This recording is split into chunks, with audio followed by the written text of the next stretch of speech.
Yu-Gi-Oh! Has changed a lot since the first season of the anime, with the game having grown steadily more complex and cards more powerful as time went on. But even with this persistent power creep, Yami Yugi has remained as loyal to his cards as they have to him, no matter the era or timeline. Whether he's facing gods in Battle City, forging bonds beyond time, or exploring the dark side of dimensions, he's always treated his cards more like loyal companions instead of just creatures, and has inspired thousands of real-life duelists to do the same. So in this video, we're going to go over the 10 most important cards in Yugi's decks, how they were used in the anime or manga, and whether or not these cards have had any kind of impact on the real-life Yu-Gi-Oh! Metagame.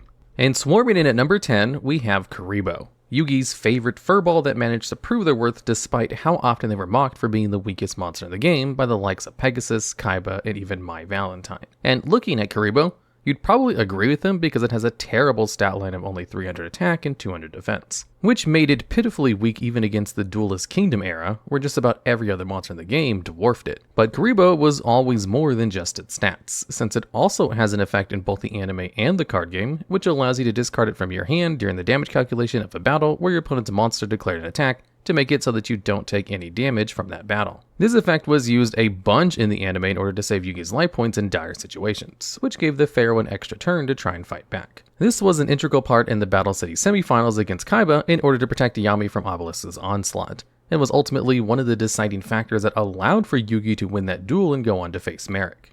But that's not the only way Kuriboh defended Yugi's life points, because it actually had a few hidden abilities and potential that only Yugi could see, and was specifically strong when paired with Multiply, a card which was capable of swarming an infinite number of Kuribohs to create an impenetrable wall that no monster could break.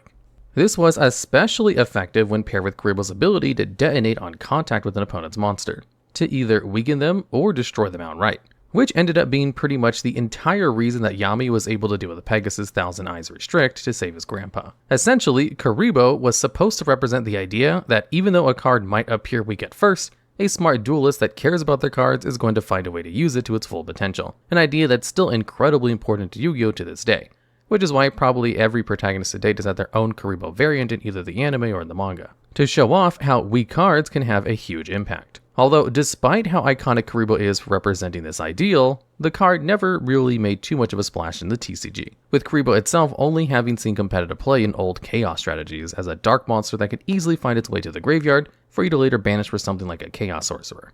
But other than in Chaos, Kuriboh itself has never seen any competitive play. Multiply might generate you a ton of tokens, but it's an unreliable 2-card combo, and there are other cards which can do a way better job of protecting your life points. Though most play it saw was probably in Yu-Gi-Oh! Duel Links, as stopping the damage from one attack from the hand was actually a pretty good effect in certain stall decks. With only 3 monster zones and before stronger X-Deck monsters came out, sometimes you only needed to stop 1 attack per turn in order to make it to your next turn. And with the plethora of back row removal options that people had in their decks, cards that could stop attacks from the hand did have some value. However, a ton of different Kuriboh variants, counterparts, and evolutions keep popping up within the TCG metagame, whether it's Sangan in older formats, Kari Bandit in Burning Abyss, or Link Kuriboh during Spiral's Tier 0 reign. Kuriboh has always managed to keep reappearing in some way, shape, or form to guide and assist new generations of duelists just like how it aided Yugi. At times, even Yugi doubted Kuriboh, but no matter how often it was mocked or made fun of, he was an incredibly important part of Yugi's deck, and one that was responsible for winning him tons of duels, as a monster, as a deckmaster, and even as a friend. And while in the TCG it lacks the versatility that it had in the anime, Kuriboh and his variants still managed to find a way into the decks of duelists everywhere to show that even the weakest monsters have their strengths. Lighting the way to number 9 is Swords of Revealing Light, the first spell card that Yugi ever activated in the anime, and one that saved him from defeat a ton of different times on different occasions. Because what this card does is lock your opponent's monsters under its light and prevents them from being able to attack, but only for 3 turns, because during the end phase of your opponent's 3rd turn after you activate it, the swords destroy themselves. This is the most iconic effect of Swords, but it also comes with a lesser known effect when you activate it, which causes all set monsters your opponent controls to be flipped face up, revealing your opponent's hidden tricks. This second effect proved incredibly useful in Yugi's duel against Panic, who hid his monsters in the darkness of the duel field where Swords of Revealing Light managed to clear away the darkness.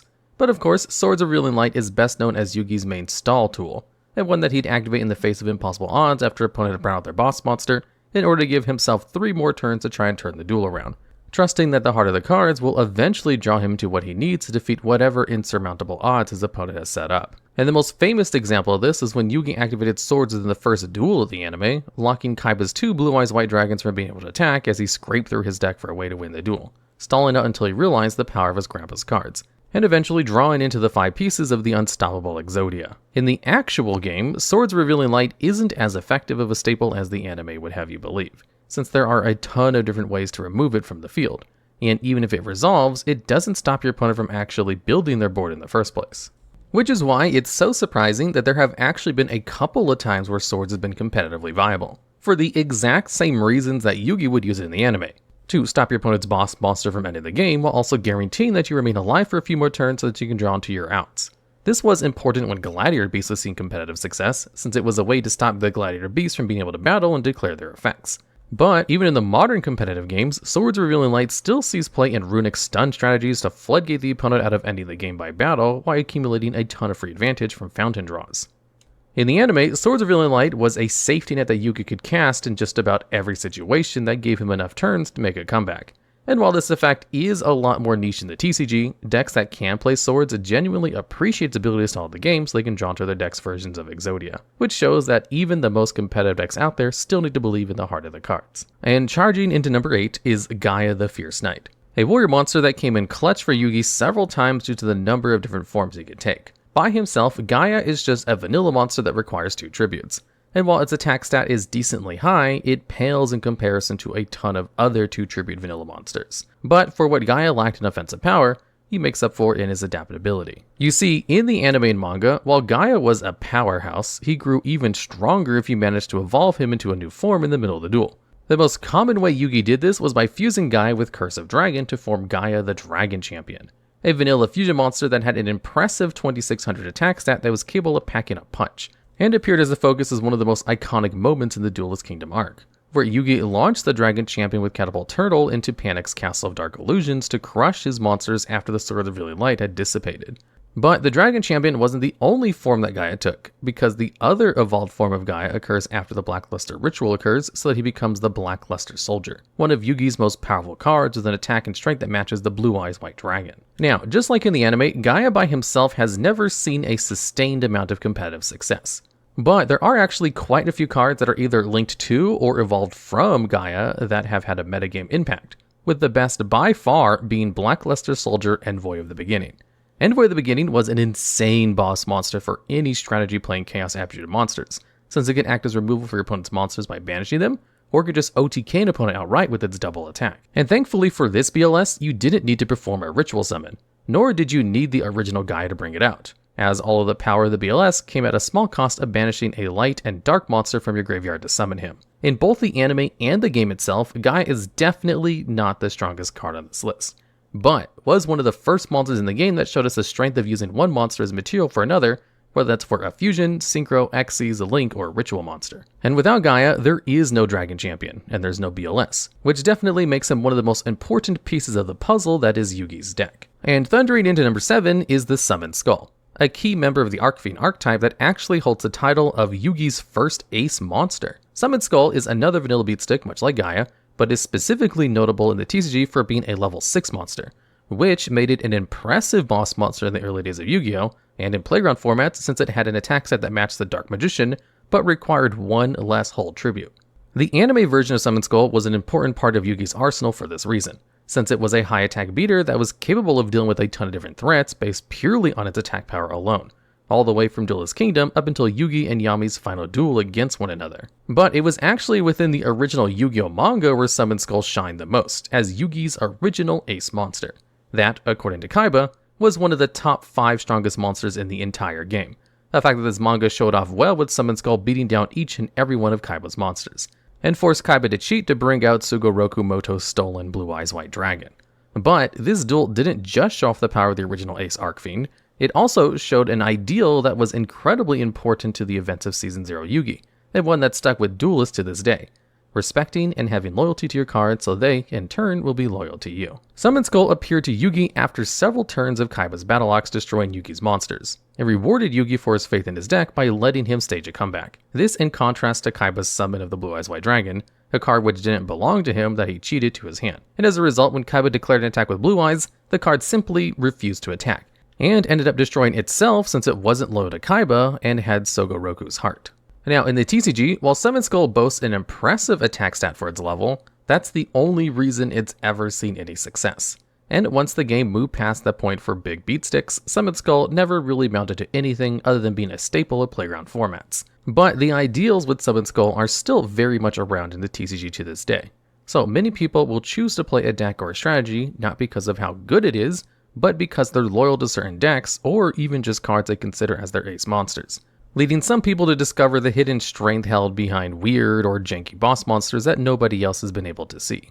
As a whole, Summon Skull is well past its glory days, and unless it gets a ton of good support, it's unlikely that it'll ever see play again. But there's no doubt about Summon Skull's importance, both to Yugi and the game itself, setting the standard and foundations for what an ace monster should be: cool, interesting, and powerful. And reflecting into number 6 is Mirror Force, one of Yugi's strongest trap cards that was capable of turning an entire duel in his favor with a simple but game-winning effect in both the anime and TCG. And that effect is that whenever an opponent's monster declares an attack, you can activate Mirror Force to destroy all attack position monsters your opponent controls. This was an absolute boon in the anime, because no matter how dire the situation, Mirror Force was able to always act as the apex equalizer, as a card that was capable of redirecting the attack of even the most powerful boss monster right back at them. This made it the perfect trap card, and one that Yugi used to great effect by mind-gaming his opponent and making them think there was no way for them to lose, caused them to cockily declare an attack only for them to fall directly into Yugi's trap,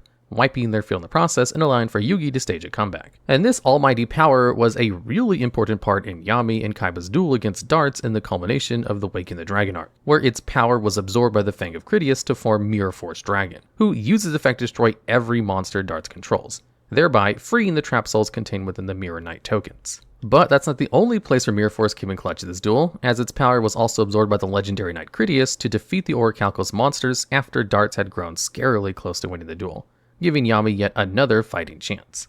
Meanwhile, in the actual game itself, Mirror Force is actually a really important part of the history of the TCG for similar reasons to why Yugi used it in the anime, because in the first 15 or so years of Yu-Gi-Oh's lifespan, its effect had the potential to be a devastating blow if it was capable of wiping an entire field, giving you a fighting chance of winning the duel even after your opponent had managed to build up an impossible board. In fact, Mirror Force was so infamous and so powerful that not only did it spend some time on the Forbidden Limited list, it also changed the way people played the game, because every card your opponent set had the potential to be Mirror Force, so if you wanted to play around it, you turned some of your monsters to defense position before attacking, even if you were guaranteed game if you attacked with all of your monsters instead, simply because you had to fear and respect Mirror Force. And this respect for Mirror Force isn't just something that was done in the ancient past, as it even managed to see a ton of competitive play in Zodiac lists during its Tier 0 reign. Unfortunately though, in the modern era the past 5 years or so, battle traps as a whole have seen a sharp decline in use simply because it's now a lot easier for your opponent to prepare for the threat of something like Mirror Force, even if accidentally. Because it's very likely your opponent is just going to be able to remove it from the field before the battle phase, set up some kind of negate, or just summon a towers-like monster that Mirror Force and its variants can't beat. And that's honestly a shame, because there's no doubt that in both the TCG and the anime itself, Mirror Force is a really iconic and important part of Yu-Gi-Oh's history, and one that's managed to turn duels around, winning games for both Yugi and real-life duelists. There are definitely still a ton of good equalizers around that fulfill the role of Mirror Force and allow you to deal with your opponent's oppressive fields, but none of them really encapsulate the fear and suspense that Mirror Force could generate. Obliterating the number 5 spot are the Exodia pieces, the ace monster of Solomon Moto's deck that, for a while, was the ultimate boss monster of the anime, and one that was deemed so unstoppable by the likes of Weevil Underwood that the only way he could think of beating it was by throwing it overboard before the Duelist Kingdom arc. And the reason why Exodia was deemed so overpowered in the anime was because once you managed to collect each of the 5 pieces, it obliterated every one of your opponent's monsters and won the duel instantly, and there was no way to deal with it, or stop the oncoming attack once it had begun. A fact that Seto Kaiba learned the hard way in the anime. You see, in the first episode, Yugi was on the verge of defeat after Kaiba had managed to bring out 3 Blue Eyes White Dragons, which he believed to be the strongest monsters in the game, that only had been held back thus far by the Swords of Revealing Light. This gave Yugi a crisis of faith, and made him unsure if he was even capable of defeating Kaiba even with the heart of the cards, to the point where he began to struggle to draw the final card from the top of its deck. But due to the reassurance of his grandfather's spirit, and a reminder that his friends were always with him due to the friendship mark Taya had drawn, Yugi's faith in his cards was bolstered, which gave him the confidence to draw the final piece of Exodia, the only card capable of winning the duel and one that hadn't even been summoned before, as no one else, other than Yugi, had ever managed to assemble all 5 pieces of the puzzle. This made for one of the most, if not the most iconic moment in the anime, and exists in the hearts and minds of thousands of duelists to this day as a reminder that no matter how dire a situation is, believed in the heart of the cards can sometimes be enough to win a duel. Unfortunately though, this was actually the only moment in the Duel Monsters anime where Yugi uses Exodia in a game, as thanks to a certain insect duelist, most of Yugi's Exodia pieces were lost. The cards did reappear every so often though, either as Solomon Moto's Ka, or even in the hands of other duelists, such as the Rare Hunter in Battle City who used Exodia much differently to Yugi. Because while Yugi used Exodia as the ultimate trump card in his duel versus Kaiba, the Rare Hunter centered his entire deck around the Exodia pieces, with most of his cards either being designed to thin his deck, or stall out your opponent so that he could eventually draw the 5 pieces.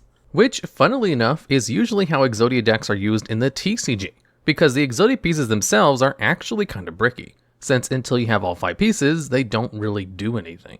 Which means playing Exodia as a plan B like Yugi did usually makes your deck worse, since you're filling it with a bunch of dead cards that are likely to never come up. But if you play your deck with a bunch of draw cards, as well as ways to restrict your opponent's actions like the Rare Hunter, you'll have a pretty effective Exodia strategy that can end up obliterating unprepared opponents by turboing the pieces to your hand. And it's this style of Exodia deck that managed to succeed in the 2012 Yu-Gi-Oh! World Championship, a championship that featured some of the best duels from around the world at the time, where Exodia managed to reach top 8 amidst a meta of Insector, Wind-Up, and Dino Rabbit. As a whole though, Exodia definitely isn't the ultimate strategy as the anime portrayed it, with it only really being a gimmick deck in the modern era. But to a lot of people, that doesn't matter. And no matter how bad the deck might be, they're willing to play it just so they can resolve Exodia and feel like Yugi did in that first duel, solving the puzzle that is the invincible Exodia. Resurrecting to number 4 is Reborn the Monster, otherwise known as Monster Reborn. In the anime and the TCG, Reborn works exactly the same. It allows you to target one monster in either player's graveyard and special summon it to your field. This made it yet another important tool in Yugi's arsenal, and one that he'd consistently use in the anime and manga in order to return monsters from the graveyard back to the field, and was even an important part in his first duel in the manga against Kaiba, where he used Monster Reborn to revive Sogoroku's Blue Eyes to attack Kaiba for game. But the most important use of Reborn was actually in the final duel between Yugi and Atem. In this final duel, Atem activates Monster Reborn in order to special summon out Slifer the Sky Dragon from the graveyard and attack Yugi Silent Magician level 5, which would have won him the duel. If Yugi had activated Gold Sarcophagus earlier, a card that, in the anime, actually negates the effects of that card after your opponent activates it, which meant that Atem's Slifer the Sky Dragon was sent to the graveyard. According to Ishizu Ishtar, this negation wasn't just a tactical move by Yugi, it was also a message to the Pharaoh to say that the dead don't belong in the world of the living, and the fact that Reborn was negated allowed for Yugi to win the duel, showing Atem his strength and giving him peace as he moved on to the spirit world. Thankfully, games in the TCG have a lot lower stakes, so if your Reborn happens to be negated, it doesn't mean that you have to be sent to the spirit world or Shadow Realm. It just means you might lose the game. Although, if your Reborn manages to resolve, that can result in a huge advantage, because just like in the anime, being able to return to monsters to the field is incredibly strong, and gives you a wide array of potential options when looking at both graveyards. Reviving is just a really strong effect, and Reborn was the first card in the game that allowed for that level of recursion. So much so that pretty much any card that revives a monster from the graveyard is usually referred to as a Reborn. And no matter the era, this effect is absurd, whether you're using Reborn in older formats to steal an opponent's big beater, or using the archetypal Reborns of the modern day to extend your combo. Reborn and Reborn-like effects are always going to be good, which is likely why, even to this day, Monster Reborn is still limited to 1 copy. As a whole, Monster Reborn is one of the most iconic cards in Yu-Gi-Oh! In both the anime and TCG, as the card's capable of allowing your coolest monsters to return to the field in some way, shape, or form. And although Yugi's final message to Atem was poignant, bringing monsters back to the world of living is one of the coolest effects in the game, and has allowed for a ton of different and fun strategies to see play over the years. Thundering in with force at number 3 is Slifer the Sky Dragon, Yami Yugi's signature Egyptian god card. Now, in the TCG, Slifer has a ton of different effects in order to match its anime counterpart, because just like in the anime, Slifer requires 3 tributes of normal summon, its normal summon can't be negated, and cards and effects can't be activated after it's normal summoned. It gains 1000 attack for every card in your hand. It even has Slifer's second mouth attack, which reduces the attack of any monster that's normal or special summoned to your opponent's field in attack position by 2000. And if that monster's attack is reduced to 0, you can destroy that card. But Slifer also comes with the downside that during the end phase, if it was special summoned, you must send it to the graveyard. But this is actually a nerfed version of Slifer, because in the anime, the Egyptian god cards all shared extra effects that made them extremely powerful. with all the Egyptian gods being immune to the effects of non-god cards, alongside a bunch of other busted protection effects that made them almost impossible to deal with, unless you also had an Egyptian god yourself. And as a result, Yugi pretty much made Slifer the main boss monster of his deck for Battle City, but only used it when it was necessary, as otherwise it would be too dangerous and could potentially put innocent people at risk. But he didn't hold back during the Battle City finals, where he used Slifer to take on the other Egyptian god cards, facing off against Kaiba's Almighty Obelisk, Merrick's Winged Dragon of Ra, the two other god cards that, in the anime, were pretty much unstoppable. Unfortunately though, in the actual game, Slifer hasn't really lived up to its status as the ultimate boss monster, and has only ever seen fringe amounts of play due to its second mouth effect, which can technically act as a floodgate against decks that focus on low attack monsters as combo enablers. But even though Slifer never really saw any play itself, what it represented is still an important part of Yu-Gi-Oh!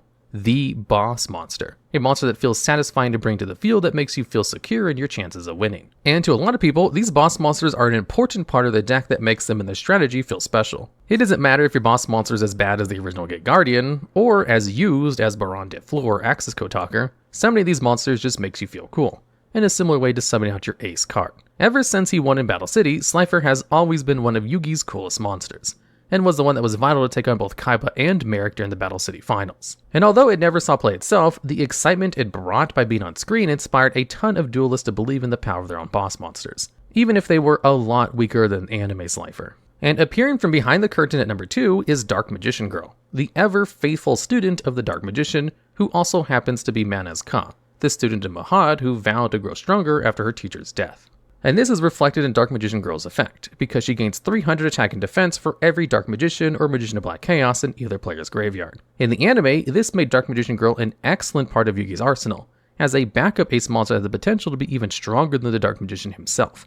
A fact that was specifically highlighted with her first appearance, as she gained an attack buff from both the Dark Magicians in Yugi's graveyard and the one in Arcana's to defeat his on-field Dark Magician. But the Dark Magician Girl represents more than just strength for the Pharaoh, because as a card and as a character, Dark Magician Girl represents Atem's humanity and his promise to destroy the Orichalcos, which is part of why it was such a shock when Atem activated the Seal of Orichalcos, binding Dark Magician Girl, the Dragon Knight, to the Seal's powers, as he essentially gave in to the corruption of the Orichalcos in an attempt to win a duel, which caused Timaeus to abandon the Pharaoh for a while. This made it seem like the Pharaoh had given up his soul completely, as he was even willing to sacrifice Dark Magician Girl and the promise he made to her.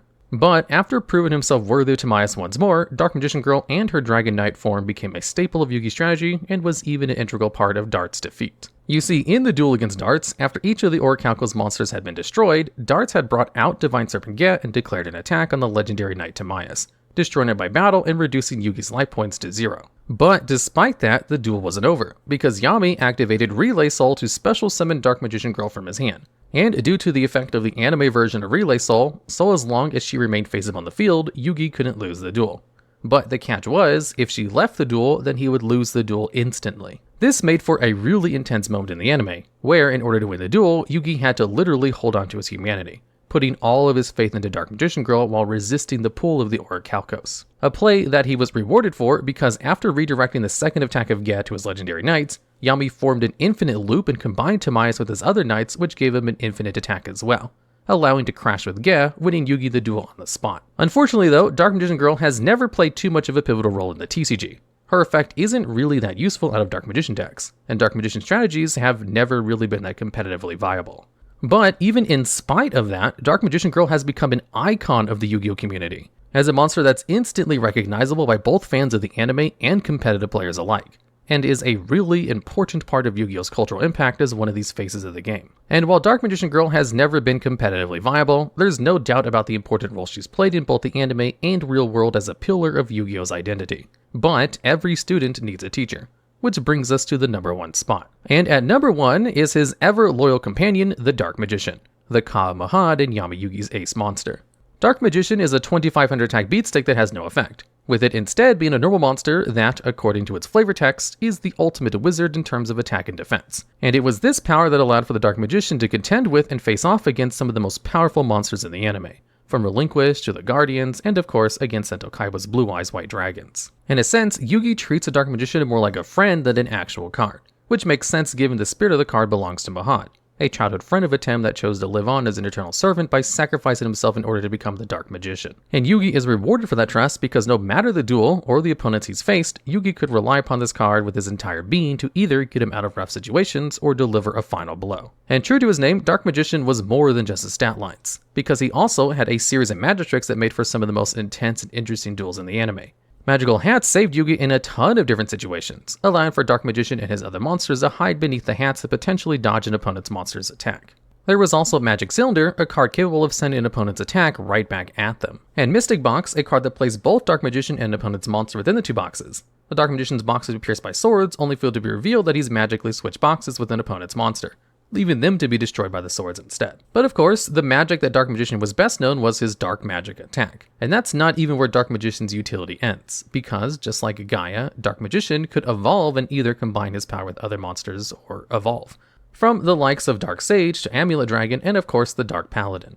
And this willingness to evolve or lend his strength to others is precisely why Dark Magician has managed to see play in the TCG. You see, as a strategy, Dark Magician has never been a key contender in the metagame, because while the deck has some decent interaction, it's usually not enough to take on the strongest decks of the meta. But because of the power of the Red Eyes Dark Dragoon, a fusion monster that specifically requires the Dark Magician as one of its materials, the card has seen a spike in competitive play in recent years, because the representation of Joe and Yugi's bond is strong, really strong, since it's a monster with a high attack stat that can't be destroyed or targeted by card effects, can pop your opponent's monsters while burning for a ton of damage, and even has an Omni Negate. And as a result, a ton of different strategies throughout the years have willingly chose to play Dark Magician in their decks so they can access it in some way. Some decks did this by using Red Eyes Fusion by either activating it from the hand or copying its effect with Verte Anaconda. This made for a really strong plan B in case your main line of play was interrupted, while also being an extra piece of difficult to deal with interaction that you could just easily add to your end board. However, after Verte was banned in the TCG, Dragoon and Dark Magician saw a lot less play, since there weren't that many decks that could really take advantage of Red Eyes Fusion due to its harsh restriction. But it didn't stop seeing play entirely, because there's actually a deck that can play Dragoon without the need for Red Eyes Fusion, Branded. A deck that can choose to play Dark Magician to send with the effect of Branded Fusion in order to get access to the insanely powerful boss monster. Overall, no matter whether you're a fan of the anime or the TCG, Dark Magician is without a doubt one of the most important and iconic monsters in Yu-Gi-Oh! And his loyalty to Atem shows just how strong the connections between cards and duelists can be. He was an important feature in just about every one of Yugi's duels as his ace monster. But more than that, he was a friend to Atem, and one that refused to leave his side even in death. And although he's only ever been played in the TCG to facilitate Dragoon, it's a nice thought that the Spirit of Mahad is helping duelists in the competitive game just as he did in the anime, and gives even the most competitive duelists a chance to feel like Yugi Moto themselves. Yugi Moto was the king of games for a reason, as not only was he a tactical genius, he held a special bond with his cards that allowed him to bring out the latent potential hiding in even the weakest of monsters. This fact was even highlighted by Yugi's use of Kuriboh, a monster so puny that most opponents laughed when he brought it to the field. But even when compared to his favorite furball, Yugi played a ton of terrible cards. So today, we're going to look at some of the worst cards in Yugi's deck, how he managed to bring out their potential, and why duels in the TCG have struggled to do the same.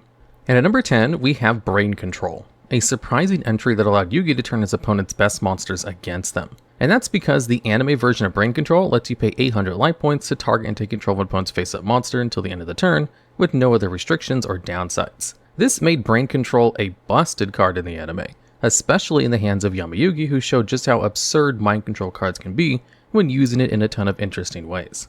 One such way was by using their stolen monster's tribute fodder for the summon of his own boss monster, which removed a potentially powerful monster from their side of the field permanently, while also allowing for Yugi to immediately strike back with his new threat. Another way was by turning the attack strength of those monsters against his opponent, not just by attacking with them, but also attributing them to the effect of Catapult Turtle.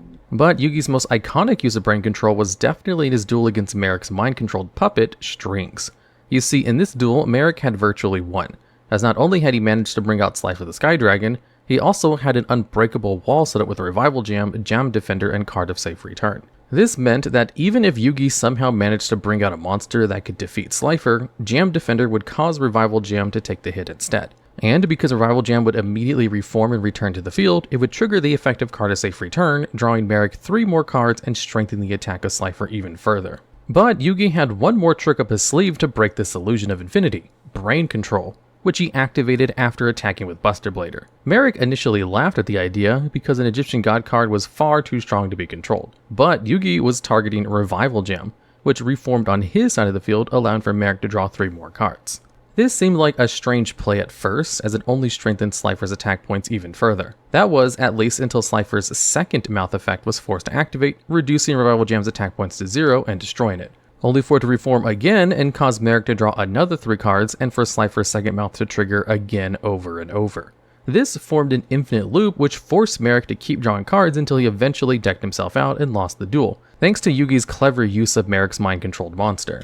And the funny thing is, mind control cards have always been amazingly strong for similar reasons to how Yugi used brain control, which is why the card used to see a ton of competitive success, especially because when compared to other mind control cards, brain control was one of the best as it had very few restrictions on what you could take and what you could do with that monster. So with all that in mind, why is brain control such a bad card? Because it's been errated to be virtually unplayable in modern Yu-Gi-Oh! You see, prior to 2017, Brain Control could target any face-up monster your opponent controlled, including their extra deck monsters, which gave it a ton of versatility as you could steal anything from a tuner to make an extra deck monster to a boss monster that you could tribute off for a monarch. But after its errata, Brain Control could only target monsters that can be normal summoned or sent.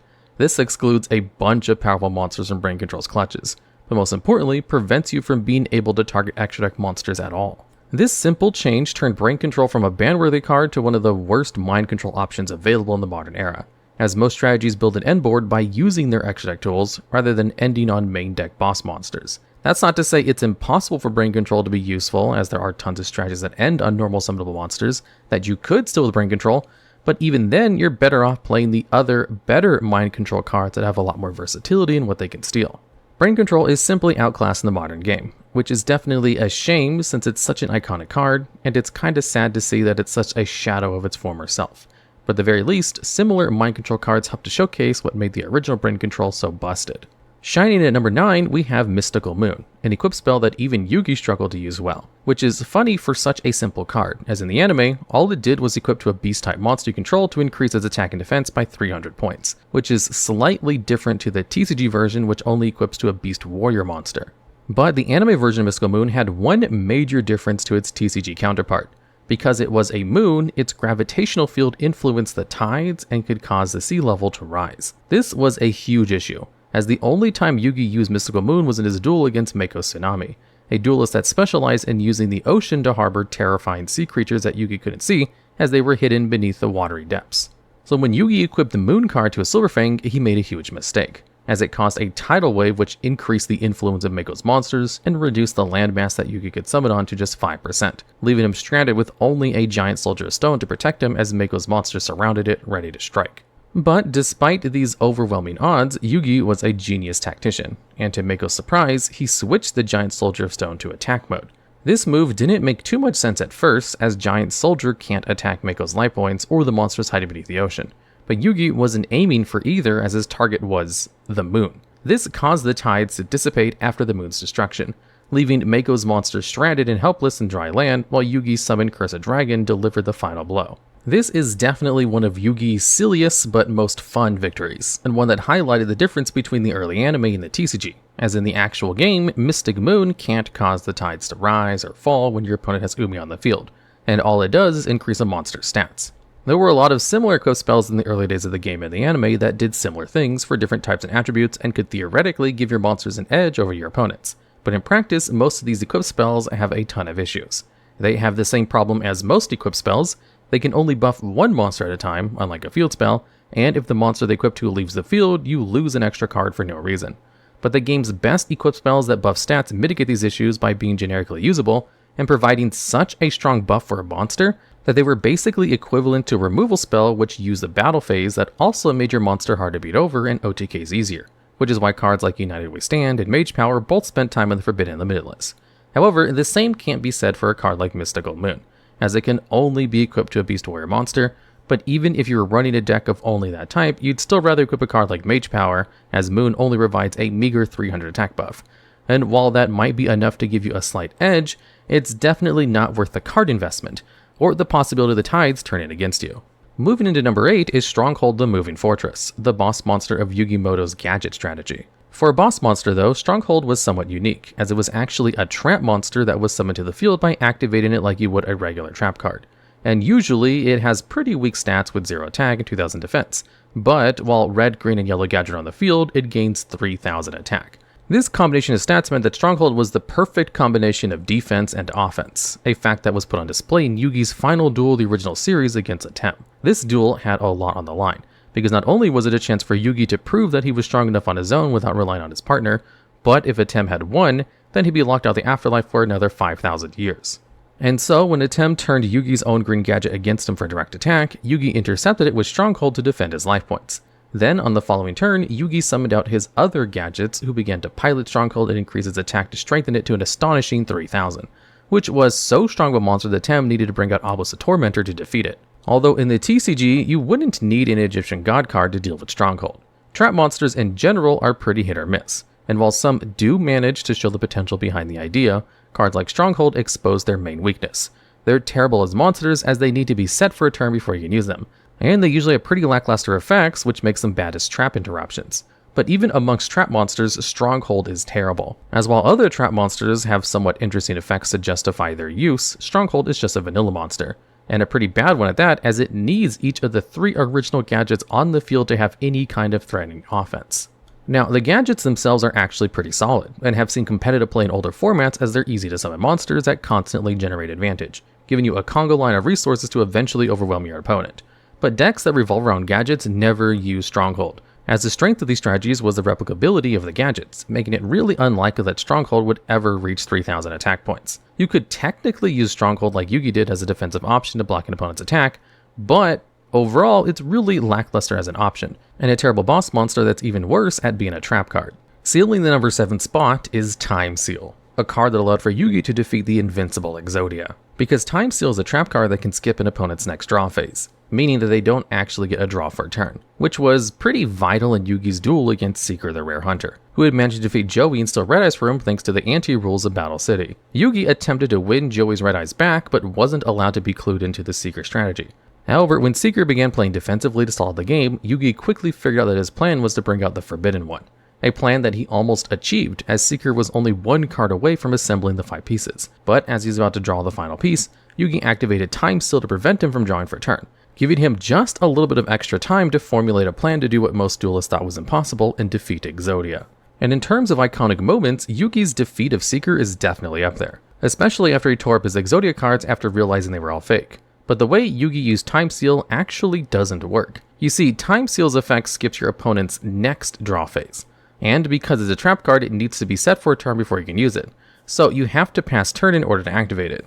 But your opponent's very first phase is the draw phase, so before you get a chance to activate Time Seal, your opponent has already drawn a card, and it's their next draw phase that gets skipped, meaning for that turn, it's basically done nothing. And even though Time Seal is such a terrible card, it's still limited on the ban list to this day, likely because skipping your draw phase is usually a pretty toxic effect, as cards like Yatagarasu managed to prove with the infamous Yatalog, which left your opponent with 0 cards in hand and no way for them to draw for a turn. This situation could technically be recreated by looping Time Seal, but it would take a lot of effort and a ton of resources to do so, and on its own, it doesn't do anything to lock an opponent out of the game. And more likely than not, they're going to be able to use the 6 cards they have in hand to OTK before they even get to the next draw phase.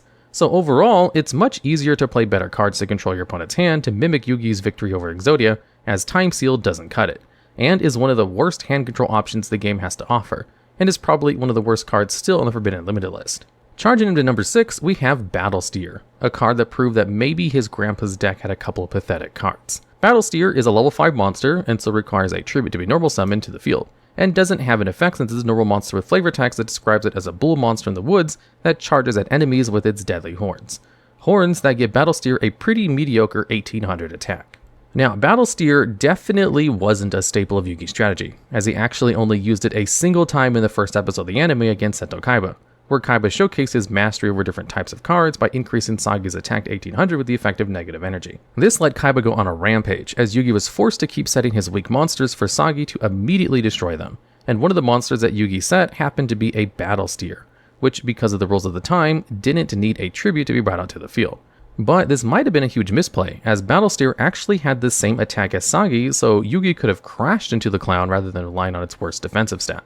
Although, maybe the King of Games was simply 10 steps ahead, as by playing defensively, he eventually survived enough turns to draw the 5 pieces of the unstoppable Exodia, and eventually go on to win the duel. Now, Yugi's deck was no stronger than vanilla Beatsticks, but Battlesteer is probably the worst normal monster that Yugi has ever played. And a huge part of that is because Battlesteer is a level 5 monster. This wasn't a problem in the Duelist Kingdom arc, as high level monsters didn't need a tribute to be brought out to the field. But in the actual TCG, it being level 5 meant that in the early days of the game, it was a pretty big investment to bring to the field. And while 1800 attack was pretty big in classic Yu-Gi-Oh!, there were a ton of other high level monsters with better stats that you would rather spend the tribute on. In fact, even level 4s, monsters that don't require tribute, would eventually go on to have stats that matched or were even higher than Battlesteers, so it was never worth summoning. And unfortunately, the same is true in the modern day too. Because even though normal monsters have a lot of powerful generic support, most of the support doesn't benefit Battlesteer. Its level is too high to be used with the likes of Unexpected Die. Its type and attribute means that it doesn't really work well with the best decks designed around using normal monsters, and even if you specifically need a level 5 Earth Beast Warrior normal monster, you could just play Rude Kaiser instead, who has a slightly better defense. So overall, it makes sense that Battlesteer is such a forgotten part of Yugi's arsenal, and was so bad that it might have even caused the King of Games to misplay. Peering into number 5 spot on this list is the Eye of Truth, a trap that gave Yugi perfect information on his opponent's hand. And that's because Eye of Truth reveals your opponent's entire hand, but during each of their standby phases, if they have a spell card in their hand, they gain 1000 life points for free. And Yugi managed to show off how valuable hand information could potentially be in his second duel against Seto Kaiba. For Kaiba, this duel was everything. Not just because he was staking his pride, but because winning this duel was the only way he'd be able to save Mokuba from Pegasus control, which is why he changed up his strategy quite a bit from his first appearance. And Eye of Truth allowed Yugi to expose that strategy, as after activating it, Yugi saw that Kaiba had been holding a Blue Eyes in his hand the entire time. This confused Yugi, as Blue Eyes was Kaiba's ace card, and it didn't make sense for him to keep it in his hand rather than just bring it out to the field. But that's when Yugi figured it out. Kaiba was planning on getting all 3 Blue Eyes to hand so he could bring out this ultimate dragon, an almost undefeatable monster. And so Yugi reorganized his entire strategy to play aggressively to defeat Kaiba before he could bring that monster out. However, even the Eye of Truth was blind, as it couldn't see Kaiba's future draw, Crush Card Virus, which meant that when Yugi destroyed Sage by battle, every powerful monster in its deck would end up getting destroyed. Interestingly enough, in the TCG, Eye of Truth does let you figure out your opponent's strategy like Yugi, but much like how it went down the anime, by the time you get to use it, it's probably too late. Hand information as a whole is quite valuable, as with knowledge of your opponent's hand, you know the right hand traps to play around, what deck your opponent is playing, and what type of end board you need to build in order to beat them. So cards that give you that knowledge as a bonus can be amazing, to the point where sometimes, if you use an effect to reveal your opponent's hand, there's a chance they immediately scoop, so that it makes sighting more difficult since you don't know what they're playing. However, because the TCG version of the Eye of Truth is a trap card, you don't get the same benefits that you usually would, because by the time you get to activate it, it's already your opponent's turn. So you don't get the opportunity to play well around the cards they have. And even if you steal that knowledge, there are a myriad of better cards that let you see your opponent's hand while recovering cards from it, such as the Virus trap cards. So as a whole, Eye of Truth does virtually nothing. And while it can make you feel as smart as Yugi when you understand your opponent's strategy, it's likely that your opponent already has what they need to take you down. Focus at number 4 is Marshmallow and Glasses, a continuous spell that proved vital in Yami Bakura's defeat. These glasses cover the eyes of your opponent's monsters, and make it so that while Marshmallon is on the field, they can't see its friends and can only attack Marshmallon, which is pretty fruitless as Marshmallon can't be destroyed by battle.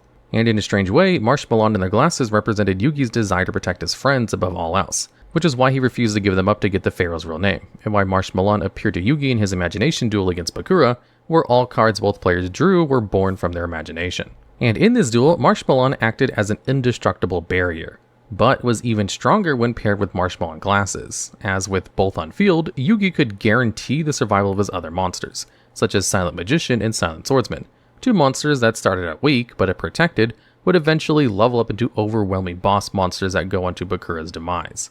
All of this was made possible thanks to Marshmallon's protection, which perfectly mirrors Yugi's main motivation of trying to protect things he valued most, and what he wished for when he finished Millennium Puzzle, his friends. And funnily enough, in the TCG, Marshmallon actually did a pretty good job of embodying this spirit, as in the early days of the game, it was a genuine defensive wall that was quite difficult to remove, and its 1000 burn was pretty substantial. It made it a great stall tool in burn strategies. The same can't be said for Marshmallow and Glasses though. Preventing your other monsters from battle can be a positive effect in theory, but in practice, these glasses are entirely reliant on you already controlling Marshmallon, and on its own, it literally does nothing. But the worst part is that Marshmallow and Glasses has some anti-synergy as well, You see, in order to get the most out of Marshmallow, it's best to set it on the field and face down defense position, which protects you from battle damage and can also cause your opponent to trigger Marshmallow's burn if they attack into it. But while Marshmallow is set, Glasses can't verify that it's in your monster zone, so your opponent can still attack your other monsters, and the only way for Glasses to immediately protect those monsters is to normal summon it in attack position and risk damage to your life points, or hope that your opponent flips up your Marshmallow so you can use Glasses on turn 3. So as a whole, Marshmallow Glasses does virtually nothing by itself. And even if you happen to draw it with Marshmallow, it's a really risky move to leave such a weak monster in attack position. And if you want to protect your monsters from battle, there are a ton of easier cards to use. Slash into number 3 is Dark Flare Knight, a symbol of the unwavering bond held by Yugi and Joey Wheeler. And that's because Dark Flare Knight is actually a fusion between both of their ace monsters, Yugi's Dark Magician and Joey's Flame Swordsman. You don't take any battle damage from battles involving Flare Knight, and if it's destroyed by battle, its Blazing Heat summons out Mirage Knight, a monster that can only be summoned by the effect of Dark Flare Knight. And when Mirage Knight battles, it gains attack equal to the original attack of the monster it's battling. But during the end phase of the turn where this card attacks or is attacked, you have to banish it. And in the anime, these monsters had a really impressive showing when Yugi and Joey used them in a last-ditch effort to defeat the Big Five. In this duel, Joey was desperate to prove his strength as an individual duelist, especially since the Big Five had mocked him for being the weaker player between him and Yugi. But in the end, Joey realized that his friendship with Yugi was never a weakness, and it would be them working together, not their individual strength, that would win them the duel. And nowhere was this more apparent than when the Big Five summoned Five-Headed Dragon, an imposing boss monster that, according to the Big Five, could only be dealt with by Dragon Master Knight. But even in the face of such overwhelming odds, Joey chose to trust in Yugi, and so summoned his Deckmaster Flame Swordsman, willingly putting his fate into Yugi's hands. And Yugi didn't disappoint as he summoned his own Deckmaster, the Dark Magician, and fused it with Joey's Flame Swordsman to form a new monster, Dark Flare Knight, who he immediately crashed into Five-Headed Dragon. This seemed like a crazy move at first, but Joey chose to trust in Yugi once again, and he was rewarded as Dark Flare Knight then floated into Mirage Knight, a light monster that reached an insane 7,800 attack points which easily cut down Five-Headed Dragon, and would have won both Yugi and Joey the duel if it hadn't been for a deal with the Dark Ruler, which summoned out Berserk Dragon, but even that monster was easily defeated after Yugi put his faith into Joey's hands, who used Knight's title to help Yugi summon out Dark Magician Knight. Unfortunately though, even a bond as strong as Yugi and Joey's isn't enough to make these cards playable. And that's because Dark Flare Knight, Mirage Knight, and even Dark Magician Knight are all incredibly difficult to summon, and require you to jump through a ton of hoops to bring them out to the field. Dark Magician Knight requires you to commit a Dark Magician to the board, and then use Knight's title, whose only use is summoning Dark Magician Knight, to Tribute DM, which is a specific 2-card combo that requires some pretty bad cards. And both Dark Flare Knight and Mirage Knight aren't any easier. You see, Dark Flare Knight requires 3 specific cards of investment, a fusion spell, Dark Magician, and Flame Swordsman. And while finding Dark Magician polymerization is very doable, Flame Swordsman is a bit more difficult to bring out, as unlike its anime counterpart, the TCG version of Flame Swordsman is a fusion monster with 2 specific materials. Now, thankfully in the modern era, bringing out Flame Swordsman to the field is a lot easier than it was in the past, now that you can instantly summon to the field with something like Instant Fusion or Fusion Armament to make Dark Flare Knight a little bit easier to bring out. But even then, it's not really worth it, as Dark Flare is basically just a vanilla whose only use to be destroyed by battle to summon Mirage Knight. Mirage Knight is also a terrible card. It's super bricky because it can only be summoned by Dark Flare Knight, and even if you manage to bring it out to the field, its effect is only good for attacking over a single monster, as during the end phase, Mirage Knight banishes itself, meaning that all the investment you put into summoning it is just gone. Thankfully, the strength of Yugi and Joey's bond is better represented in the TCG by Red Eye's Dark Dragoon, because otherwise Mirage Knight, Flare Knight, and Magician Knight don't really have the strength to convey the power of their friendship.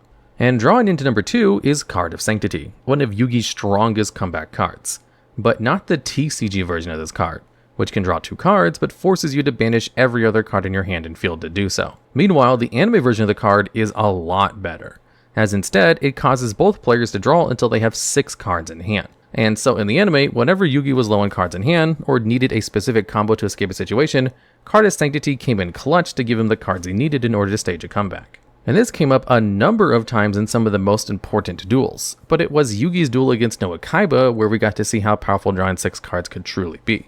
In this duel, Yugi had picked up from where the defeated Kaiba had left off, and combined both of their decks to take on Noah. But Noah had Yugi on the ropes, as no matter what he did, Noah always seemed to have a counter ready and used his spirit monsters to whittle away at both Yugi's life points and card advantage, And to make things worse, Noah also began to turn Yugi's friends into stone for every turn he couldn't defeat him. This made Yugi feel like things were hopeless, as not only were his friends suffering for him, but he felt like there was no way for him to possibly win the duel. Until the other Yugi invited Yami inside of the puzzle, where the memories of his friends encouraged him to fight on, which gave him the strength to draw a card of Sanctity and draw 6 cards to fight back with their hopes and dreams. And the cards he drew turned out to be the specific 6-card combo he needed in order to defeat Noah. First, he activated Polymerization and fused together 3 of Kaiba's Blue Eyes to form the Blue Eyes Ultimate Dragon. Then, he used Quick Attack so Ultimate Dragon could attack that turn and destroy Hino Kagosuchi. And last but not least, Yugi used Defusion to summon out 3 Blue Eyes from the graveyard and OTK Noah by using all 3 to attack him directly and win the duel. Now, a 6-card combo like this is rarely going to happen in the TCG, but this moment manages to show off how busted the anime version of Card of Sanctity is, as each individual card you draw in the TCG has the potential to turn the duel around in your favor. And for a lot of decks, especially in the modern era, it's pretty easy to empty out your hand so that you draw a ton of cards for free, so it makes a lot of sense that the TCG version of Sanctity would end up being nerfed.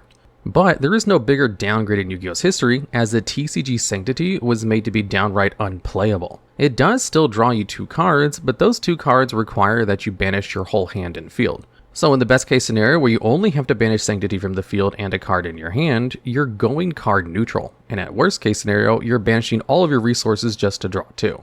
Drawing 2 cards can be strong, which is why a lot of similar cards have spent time with the Forbidden Limitless. But in most cases, the cost of Sanctity far outweighs its potential benefits. And even if you're a deck like Thunder Dragon that can technically gain advantage from their cards being banished, these decks have easier, less resource-intensive ways of banishing the cards they need. So even though the anime version of Sanctity was busted, the TCG version is one of the worst draw spells ever printed, as even decks that can gain something from their costs would rather play a better consistency tool. But even with how bad Card of Sanctity is, there's still one more card that Yugi played that's almost impossible to use. And aging into number 1 is Dark Sage, a Dark Magician that has been aged by 1,000 years by the effect of Time Wizard. And that's translated to be its effect, as Dark Sage can't be normal summoned or set and must first be special summoned from your hand or deck by tributing a Dark Magician you control after calling the coin toss of a Time Wizard correctly. And if you manage to summon it, you can add any spell card from your deck to your hand. This effect is actually amazing, but it was so difficult to summon that even Yugi was only able to bring it out once in his Duelist Kingdom duel against Joey. This duel was a love letter to the pair's rivalry and friendship.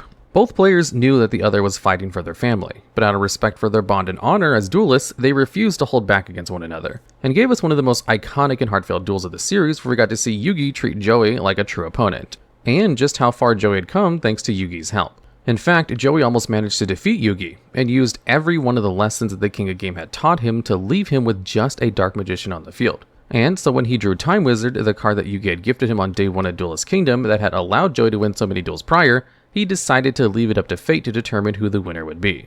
And luck smiled on Joey, aging his baby dragon into Thousand Dragon, and causing Dark Magician to turn into a frail old man. This shocked Joey, and he couldn't believe that he was about to beat his friend, and so attacked with Thousand Dragon to win the duel. But luck was no replacement for the intense amount of knowledge that Yugi held, as he revealed that Baby Dragon wasn't the only monster that transformed under Time Wizard. And because of the passage of time, Dark Magician had gained knowledge of all spells to become Dark Sage, which meant that he could stop Thousand Dragon's nose breath with Makyu. And with tears in his eyes, Yugi used Dark Sage once again to add Monster Reborn to his hand to summon Black Skull Dragon and attack for a game, only for Joey to smile and accept his loss, thankful that his friend never held back against him and gave him a chance to prove that he was a true duelist. But understandably, this victory was upsetting to a lot of people, as everything seemed like it was building up towards Joey's win so that he could save his sister, only for that illusion to be shattered because in effect he could have never have known, to the point where some people jokingly say that Yugi was playing the long game and intentionally gave Joey Time Wizard, knowing that someday he'd use it to defeat him. This definitely wasn't the case, but when you look at how terrible the TCG version of Dark Sage is, it's pretty easy to see how someone could reach that conclusion. Now, if you actually get to summon Dark Sage, its effect is blatantly overpowered, as there are a ton of busted spell cards in Yu-Gi-Oh! And getting to search any of them on summon gives you a bunch of incredible options that can give you such an overwhelming advantage that it'll just win you the game on the spot. Which is why Triple Tactics Thrust, a card that can search out any normal spell or trap card, sees a ton of competitive play. But the issue with Dark Sage is that there's no guarantee that you'll summon it. You need to invest the resources into summoning both Dark Magician and Time Wizard to the field. This can be difficult to do, but isn't impossible. But the real difficulty is that you need to call Time Wizard's coin toss correctly, which no matter what you do is always going to be a 50-50 chance. Call it correctly and you get access to Dark Sage and its busted effect, but call it incorrectly and your entire field gets wiped by Time Wizard, and you take a bunch of burn damage and Dark Sage remains sleeping in your deck as a useless brick that can't be summoned through any other means. Now, theoretically, there are a number of ways to almost guarantee that you can summon Dark Sage by setting up an infinite loop to keep bringing both Dark Magician and Time Wizard back to the field each time you fail. But these combos are so fragile and jank that they'd never be considered in most decks. And strategies that use these kinds of loops would rather just FTK you straight away than summon a terrible boss monster. So while Yugi has played a lot of useless cards throughout the series that do almost nothing or are even a detriment to his strategy, there's no doubt that Dark Sage is the absolute worst, because despite how good its effect is, it's almost impossible to summon and never worth the investment, which is why Yugi never summoned it out again across the entire series. In 2004, the world was introduced to one of the most terrorizing and powerful cards to ever be printed, Blackluster Soldier, Envoy of the Beginning. This card literally caused so much chaos that it was banned the next year after it was released. So, when Konami announced that an archetype based around BLS was being made in 2015, people were terrified and excited about the potential it would have. It's too bad that the archetype was more focused about retraining the ritual version of the card rather than the chaos one. Now, as stated, a big reason for the hype of this archetype was the fact that it combined the ritual aspects of BLS with the chaos and effects of Envoy of the Beginning. It was also released around the time when players were still getting used to seeing BLS in the format in years. The card's notoriety was immense as it was easy to summon, as its requirements was only removing a light and dark monster from your graveyard. Came with a whopping 3000 attack, and it had a soft once per turn effect that lets you banish one monster in the field, or make a second attack in a row if it destroys a monster by battle. Already having an easy summoning condition and removing two of the most highly supported attributes in the graveyard to get a 3000 card was laughable. Then it gave that card the ability to clear monsters off the field through banishment or punch over them with 3000 attack. It became more dangerous on its return to the game in 2011 thanks to becoming a dangerous OTK machine with Armory Arm, which would be able to pump up your Envoy beginning to 4000 and do burn damage equal to the monsters you destroyed with it. So a 4000 BLS swinging into 2 attack position monsters with less than 4000 attack was an immediate OTK. It's situations like this that made it a tough decision to justify getting this card at 3. Outside of the fact that the game is at a point where such a ridiculous card like this is seen as either slow or just being power corrupt. So why did this ritual card become the center of attention instead of the Chaos BLS? Well, there are 2 main reasons. One is that you're destined to become a retrain if you're a part of Yugi Moto's deck. 2 is that Konami was already working on making ritual monsters operational. Ritual summoning was considered too heavy a cost and would make the player go -1 just to summon one monster. With the successful hit of Necros, Konami continued to explore new ways to make rituals appealing and viable for players to actually use. The first bit of new BLS support appeared in Shonen Jump promo card of July 2014, Blackluster Soldier, Envoy of Evening Twilight, which was a level 8 warrior with the same stats as Envoy of the Beginning, and was also treated as a light monster. Unlike BLS, it must be special summoned by removing all light or dark monsters from your graveyard, while you have an equal number of both. When it's special summoned, it can either gain one of 2 effects. If it banished all light monsters, target one monster in the field and banish it. If it banished all dark monsters, banish one card from your opponent's hand face down until your opponent's end phase. As you can imagine, by reading this card, you'd see why it was nearly unplayable. Not only did you have to have an equal amount of lights and darks to summon it, but then you had to remove all said resources for only one of 2 effects. It also took away your battle phase. To do all this for a 3000 attack monster who prevents you from attacking with all your monsters, including its poster child, or soldier in this case, for a card that doesn't really do much when it hits the field was just too steep of a cost. It also didn't really affect any changes to the BLS deck, as Envoy of the Beginning was still a strong boss monster to play. So don't focus on the Envoy of garbage anymore. It's time to introduce the real stars of failed cards. Introduce a Dimension of Chaos where the 9 cards needed for the archetype. Beginning Knight was a level 4 warrior monster with 500 attack, 2000 defense that gave a Blackluster Soldier ritual monster the ability to target one monster in the field to banish it, and to swing once more in a row if you destroyed a monster by battle and send it to the graveyard. If Beginning Knight is banished from your graveyard, you can add 1 ritual spell card from your deck to your hand. Evening Twilight Knight was also a level 4 warrior that gave the same abilities to a Blackluster Soldier monster when it was used for its ritual summoning. It gains the ability to target 1 card in the field and banish it, and could also banish 1 card from your opponent's hand face down until the end phase. When Evening Twilight is banished from the grave, you can search a ritual monster from your deck to your hand. Charging Guy the Fierce Knight is the next monster. It's a level 7 warrior with 2300 attack and 2100 defense. You can normal summon this card without tributing, but its original attack becomes 1900. When it's tributed, you can add 1 BLS monster from your deck to your hand. Super Soldier Soul was a level 1 with 0 attack and defense.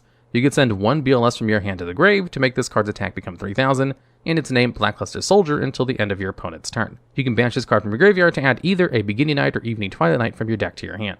With Evening and Beginning Night, you can give your Blackluster Soldier extra abilities on top of being a 3000 attack beat stick with the max potential of being able to banish 2 cards on field, swinging 2 times, and banishing a card from your opponent's hand. But you wouldn't give these benefits to no regular Luster Soldier, you'd give it to a Super Soldier. Blackluster Soldier Super Soldier was a level 8 Earth Warrior Ritual monster with 3000 attack and 2500 defense. You can Ritual Summon it with a Super Soldier Ritual, and when it destroys a monster by battle and sends it to the grave, you can inflict damage to your opponent equal to the destroyed monster's attack. If this card is destroyed in your possession by your opponent by battle or card effect and sent to the graveyard, you can special summon one Gaia the Fierce Knight monster from your hand, deck, or graveyard. Super Soldier Ritual was a ritual spell that could special summon any BLS monster by attributing monsters whose levels equal exactly 8. You can also banish this card during your main phase, except on the turn it's sent to the graveyard, alongside one light and one dark monster to special summon one BLS ritual monster from your hand, ignoring its summoning conditions. Gateway of Chaos was their field spell. On activation, you can add one BLS ritual monster from your deck to your hand. Every time a monster card is sent to the graveyard, you can place one spell counter on this card. You can remove 3 counters to add a ritual spell from your deck to your hand once per turn. Super Soldier Rebirth kicks off with traps. You can target a BLS monster you control and send it to the graveyard to special summon a BLS monster from your hand, ignoring its summoning conditions. During the main phase, except the turn this card is sent to the graveyard, you can banish this card to target a BLS monster in your graveyard and add it to your hand. Finally, Super Soldier Shield is a counter trap which can negate the activation of any spell, trap, or monster effect that targets a BLS monster you control and destroy it. If this card's in your grave, you can remove one spell counter to your side of the field and reset this card back face down your side of the field, but banish it when it leaves the field. While not optimal, many recognize the playstyle of BLS as fun. As ritual summoning Super Soldier was a rewarding aspect, knowing that you gain extra effects by tributing your level 4 knights, which gained you benefits of removal, being able to dispose of up to 3 of your opponent's cards, and get an extra swing of the monster that now came with the built-in army arm effect. From there on, it goes downhill. While they were solid support, none of it was protecting BLS except shield, and that wasn't even enough as it only protected against cards that target and was completely useless against any effects which didn't need to target at all. The second issue was the strict requirement of the new ritual spell. Super Soldier Ritual needing you to have exactly 8 for the ritual summon made it difficult to summon Super Soldiers since you couldn't go over the amount. So if you were hoping to summon BLS Ritual with a charging Gaia and a level 4 Knight, the plan was almost immediately sniped because the spells allowed no flexibility or adjustment. It's either Gaia plus Soul or 2 level 4 Knights. To make things even worse, it was almost mandatory that you have to make your ritual with the level 4 Knights, as the other route will either leave you with a plain level 8 beatstick, or a level 8 beatstick that floats into a single charging Gaia. Also, poor searching played a heavy factor in the deck. Getting the mini Knights was near luck outside of drawing them, and the deck had no direct search. Rhoda was your best chance, but you'd also have to get lucky since Rhoda was still at 1 at this time. They also had issues running conventional ritual support cards as well. Preparation of Rites wasn't conventional since you could only fetch level 7s or lowers. And pre-preparation of Rites could only fetch the original BLS Ritual and Blackluster Soldier Ritual, since Super Soldier Ritual couldn't be searched as it stated any BLS Ritual monster and not Blackluster Soldier specifically. Your boss monster was also geared for going second. This left you with almost no plays going first and no way to interact with your opponent, leaving your boards breakable and easy to deal with. This deck had too many holes and was too slow to be played at a high level at the time of its release, even with the back end of Envoy at the beginning. The deck was also seen as more of a deck you'd use to locals for fun. That didn't stop Konami from printing continuous support for it, as we saw later in the 2016 set Breaker of Shadows. Blackluster Soldier Sacred Soldier was a level 8 light warrior with 3000 attack and 2500 defense. If this card was normal or specialed, you can target one light or dark monster that's banished and one card your opponent controls.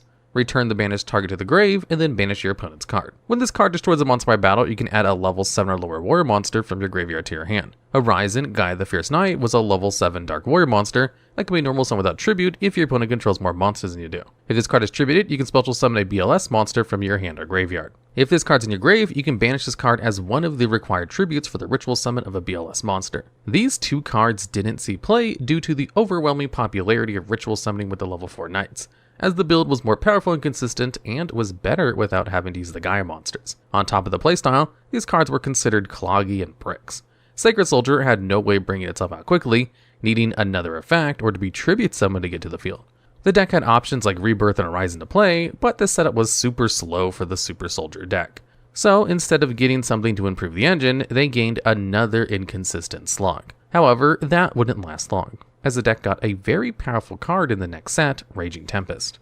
Super Soldier Synthesis was a new ritual spell that could ritual summon any BLS ritual monster by using one light and one dark monster, one from your hand and the other from the deck to the graveyard, whose levels equal exactly 8. This was a fantastic ritual for the deck, as now you didn't need to have both level 4 monsters in your hand and you could do the ritual summon without having to search out 2 cards. You'd also still gain the abilities from the mini knights, as they weren't required to be tributed for ritual summoning, but used for the ritual summon of a BLS monster only. To make it even better is the fact that the monsters could also ritual summon them from the graveyard. Then use the 2 monsters sent to the grave as fodder for BLS Envoy at the beginning, and then search another set of ritual spells and monsters via the mini knight search effects. The next card introduced was Envoy of Chaos, a level 4 dark monster with 1500 attack and defense. During the battle phase, you can discard this card and target one BLS or Guy the Fierce Knight monster and give it 1500 attack until the end of the turn.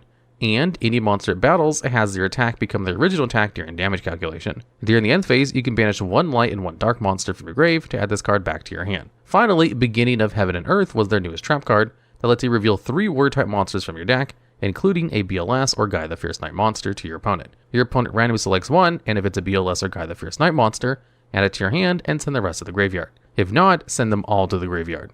Envoy of Chaos helped towards the game plan of making sure a super powered super soldier could OTK. With Synthesis making it easy to get both Knight's abilities, there was no issue guaranteeing that you'd have your super soldier having the abilities to swing twice. With Envoy of Chaos boosting to 1500 and the burn effect of super soldier, you'd have the potential to do 9,000 points of damage through the battle and burn. However, BLS was still vulnerable to your opponent's card effects, as the deck still had no protection when swinging, or if your opponent could remove BLS from the field before the battle phase. By the time this deck got more consistent cards to compete, the format was already in a state of quick effect cards and hand traps, a guaranteed pain in the armor for this archetype. This deck became more of a glass cannon that could not respond to your opponent's effects. This deck had little to no impact, even with its new support at its beckon. By 2018, the deck was completely unable to keep up with the standard format, even with BLS Envoy at the beginning finally being put to 3 since its release in Invasion of Chaos all those years ago. In 2019 Battle of Legends, they gave us Blackluster Soldier, Soldier of Chaos, a Link 3 with 3000 attack that requires 3 monsters with different names. And if you use a level 7 or higher monster to make it, it can't be targeted by card effects, and your opponent can't destroy it by card effects. When it destroys a monster by battle, you can activate one of 3 effects, where you can have this card gain a permanent 1500 attack boost, be able to make a second attack during your next turn, or banish one card on the field. This card sees play even today because it's a generic Link 3. In today's game, getting 3 monsters on field is easy since most combo decks can spam monsters and even produce tokens.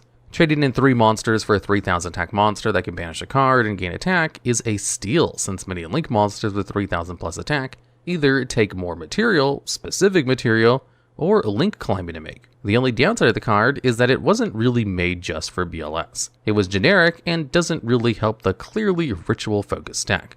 In fact, they got a literal support that noted BLS in their tags, which didn't really do anything for the deck. Cards like Master of Chaos, Chaos Form, and even Master of Chaos included BLS, but weren't BLS focused. They were more based on the Chaos sub-archetypes growth instead of just BLS. So, the world's coolest Chaos Warrior was still in a place it was in 2015. The final piece of support came out in Maze of Memories. Blackluster Soldier Legendary Swordsmaster was an Earth level 8 monster with the same stats as its predecessors. It can be ritual summoned with Chaos Form or Super Soldier Ritual. And during the draw phase, you can add a ritual spell card from your deck to your hand instead of conducting your normal draw. Your opponent couldn't activate cards or effects during the battle phase, and if this card is ritual summoned using a normal monster when attacking, if this card destroys a monster by battle, you can shuffle all cards your opponent controls into the deck. While Sacred Swordmaster had an effect that could potentially board wipe your opponent, needing to run a Garnet normal monster to activate its effect essentially meant having to play a brick to meet a requirement. On top of that, it wasn't like the card couldn't be stopped either, as a hand trap like Effect Veil or Imperm could just negate the effect before going to the battle phase. Players on a whole could just effectively deal with the monster before the battle phase even came up. With that comes the unfortunate tale of BLS. The deck was a slow second turn deck that put all of its eggs into one basket to perform an OTK. You know what rhymes with a slow deck that can't perform in the regular TCG? That's right, Duel Links, where the deck is actually a tier 1 threat to this day. Duel Links' slower style gameplay allows the deck to thrive during the battle phase. Also, Duel Links allows these skills to assist decks in gameplay, which is why BLS is thriving there. The Soul of Light and Darkness is the skill that activates at the beginning of the duel, where you send the Souls of Light and Darkness and a Super Soldier Ritual from your deck to the graveyard, but for the rest of the duel, you can only summon BLS monsters, Guide the Fierce Knight monsters, and monsters with a rank or level. Once per turn, when a Blackluster Soldier monster is activated, add one Blackluster Soldier Ritual monster from your deck to your hand when there are no monsters with the same name in your graveyard and or on the field. Then add up to 3 of your banished cards back to your hand. Once per duel, if the original Blackluster Soldier is on the field, you can set one ritual spell from your deck to your side of the field. Soul of Light and Darkness is the name of a package of cards sent to the graveyard at the beginning of the duel. Those cards are Dark Magician, Charging Gaia, Rising Gaia, the original Gaia, Mystic Elf, Sphere Karibo, and Super Soldier Soul. So, not only do you start with a package of graveyard fodder, but the graveyard effect of Super Soldier Soul is immediately live since you don't have to wait until the turn it's into the graveyard, granting you access to any BLS monster on the first turn. On top of that, you get back the material you use in your graveyard and a free ritual spell. This usually comes in the form of Chaos Form, which lets you summon a BLS ritual monster by banishing monsters from your graveyard. You'd get 2 monsters hilariously at the cost of nothing except accepting the duel. With this skill, our Chaos Soldier has found a place in the land of Duel Links, brutally slaying your opponent in an almost unstoppable combo. Now, only if they could have extended the Light and Soul of Darkness to the competitive TCG where they needed it. BLS may be recognized for having one of the greatest boss monsters of all time in their beckon, but it was only a matter of time until the card would eat a power creep and become too slow to give you success. The deck was very inconsistent on release, and by the time I got cards like Synthesis, it was too linear to compete with the meta. Your ritual spells always needing to equal exactly 8 didn't give any benefits either, and made running anything outside of the Midi-Knights pointless. Barely having any interactions on your opponent's turn and being a battle phase oriented deck also helped seal its fate, as well as the deck not having any effective board breakers to deal with your opponent's interactions. The monsters had no protection, no quick effects, and depended on the materials to become a threat. The days of just being beefy with no protection just don't cut it anymore. Hopefully, we'll see BLS get the right amount of support it needs to thrive in this day and age, as it's honestly one of Yugi's coolest monsters. If Gen X could get forgiven, why not one of the coolest Chaos monsters ever printed? Fingers crossed that we'll get that support soon so BLS can be as he once was. A terrifying force that made us wonder, why did Konami print this card again? For all of the support it's received throughout its lifespan, the OG of Yu-Gi-Oh! Can't put it all together. Or in this case, it did, but then it went nowhere. So before you guys burn us at the stake, grab your Hogwarts wand, set hexes on us, and tell us to get good with everyone's favorite bad deck, watch this video and see why Dark Magician failed severely in the TCG. To start off, we'll review the cards that came out in 2014 and up. The viable support that was actually used for the Dark Magician. There's no need to look back on anything before then, as nothing before 2014 for Dark Magician was viable. No one was gambling on Time Wizard to make Dark Sage in any top tournament. Skilled Dark Magician and spell counter mechanics was awful back in the days. Dark Eradicator Warlock wasn't worth the structure deck it was built in, and no one was going out of the way to play Dark Magician just to equip magic formula to it. The last thing anyone does in Yu-Gi-Oh! Is read, so why would you force your monster to do it? The only way any Dark Magician saw play was if its name was Dark Magician of Chaos and enabled FTKs. Some cards did see some sort of testing, if any play at all, when the new Dark Magician support came out, like Thousand Knives, Dark Magic Attack, and everyone's top waifu, Dark Magician Girl. These cards would pop up occasionally, as you'll see throughout the video. The quest to make Dark Magician top tier started with Dragons of Legend series. Dark Magician received a new fusion monster called Amulet Dragon, a level 8 dragon that required a Dark Magician and a dragon monster, or just using the card released with it in Dragon of Legends, the Eye of Timaeus, to special summon it. When it's special summoned, you can remove any amount of spells in any graveyards to have it gain 100 attack for each of them. When this monster is destroyed, you can target a spellcaster in your grave and special summon it. The Eye of Timaeus was a normal spell card that targeted one Dark Magician monster you control and lets you fusion summon one fusion monster from your deck that lists the monster on the field as a fusion material, using it as the fusion material. The Eye of Timaeus was actually a beast of a card. With just one Dark Magician, you had access to almost Dark Magician monster-based fusions, which included cards like Dark Paladin and Dark Magician Girl, the Dragon Knight, if you also ran Dark Magician Girl as well. Amulet Dragon, though, had a mid-effect. It also didn't help that by around 2014, the meta flowed with more heavy trap format decks like Hat floating around. It's not like Dark Magician players had much to build Dark Magician with anyway. It was just 2 cards and the dumpster fire of old spells and monsters they had before 2014. The heartbreaking part is that Eye of Timaeus didn't see play, and it's mainly for awful specific wording on one card that was given alongside the Dark Magician support in the Dark Illusion in August 2016. But before Dark Illusion, Konami released an XCs that solidified their attempt to make Yugi's top partner viable. Ebon Illusion Magician was a rank 7 spellcaster XCs with 2500 attack and 2100 defense. It required 2 level 7 monsters, but could also be summoned by using a rank 6 spellcaster XCs monsters as material. Once per turn, you can detach an XCs to special summon a normal spellcaster from your hand or deck. and if a normal spellcaster monster declared an attack, you can target one card your opponent controls and banish it. This card was originally released in 2014 as a Shonen Jump promotion card, but was then introduced into the Shining Victory Special Edition boxes. The rank 6 condition was supposed to be supplemented by using Magi Magician Girl as the option, but that card was never released due to the wishes of Kazuki Takahashi not wanting the card to be edited for the TCG release, and neither did we. Nonetheless, we had another option to summon Ebon Illusion Magician thanks to Norito the Moral Leader, being another rank 6 Xyz monster available in the TCG, and the effect that was just as good as Magigal, as Norito detach materials and negate the activation of your opponent's spell and trap cards. So the Dark Magician fan club had something to look forward to, having 2 boss monsters to look forward to, using 3 if your deck included Dark Paladin. However, as stated before, thanks to some terrible wording, this would come back to bite the deck in the Dark Illusion.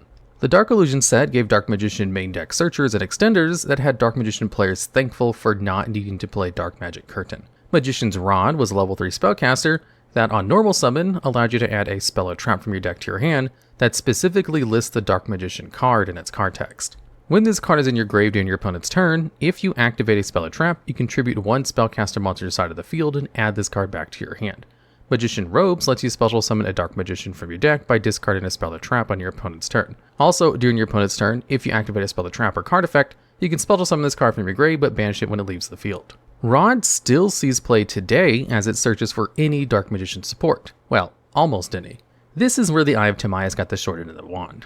Rod couldn't search for Eye of Timaeus because Eye of Timaeus listed a Dark Magician monster and not the card called Dark Magician. That one little detail made it difficult to play Eye of Timaeus in the deck, as you'd likely have to draw into the spell since you couldn't search it with Rod. This really hindered making Amulet Dragon or Dark Paladin. To round out the main deck monsters, Magician of Dark Illusion was a level 7 Dark Spellcaster. It was treated as Dark Magician on the field, and once per turn, you could activate each of its effects. During your opponent's turn, if you activate a spell or trap effect, you could special summon this card from your hand. If you activate a spell, trap, or effect, you could target Dark Magician in your grave and special summon it, but you can only use this effect once while it's face up on the field.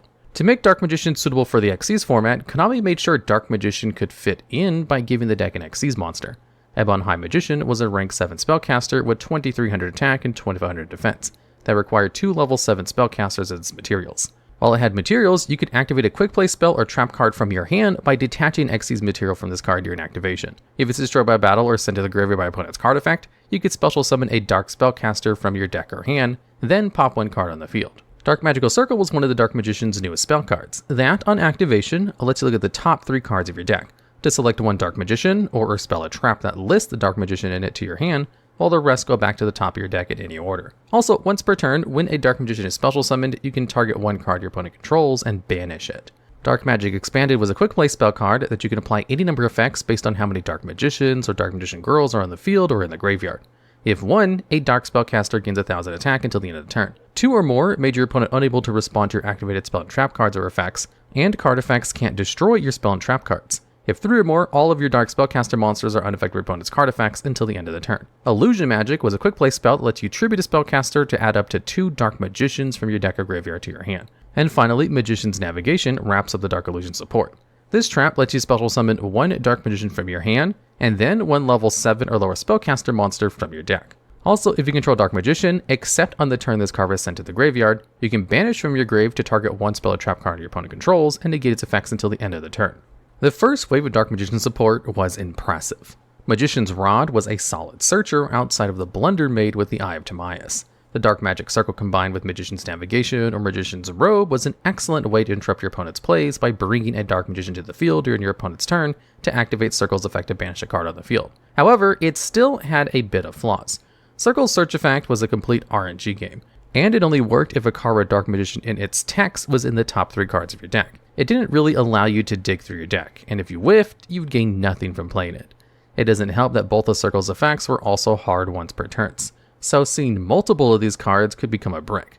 To make this even more problematic, the deck was too slow to get into their boss monster. Though the deck had a plethora of options to work during your opponent's turn, it was difficult going into your boss monster with the Eye of Timaeus being unsearchable, and Magician of Dark Illusion almost being unsummonable on your turn for Xyz plays. Dark Magician was clearly favored as a control deck with a few flaws. Palladium Oracle Mahad and Palladium Oracle Mana debuted in the Dark Side of Dimensions movie pack. Mahad could be special summoned if you drew it. When it battles a dark monster, its attack is doubled during the damage step. If it's destroyed by battle a card effect, you can special summon a Dark Magician from your hand, deck, or graveyard. Mana can be special summoned if your opponent activates a card effect that targets one spellcaster you control. It prevents your level 7 or higher spellcaster from being destroyed by card effects, and if it's destroyed by battle or card effects, special summon a Dark Magician Girl from your hand, deck, or graveyard. While both cards help summon Dark Magician and Dark Magician Girl, their summoning conditions were too specific to be consistent. Mahad was a dead card in opening hands and missed timing if drawn through card effects like Allure of Darkness or Sacred Sword of 7 Stars. It had a more likely chance of clogging your hand than actually being helpful. Mana's effects required spellcasters to be targeted and only one, and it was another case of a card needing your opponent to interact with yours to be playable. It wasn't like it stopped whatever targeted your monster to not resolve either.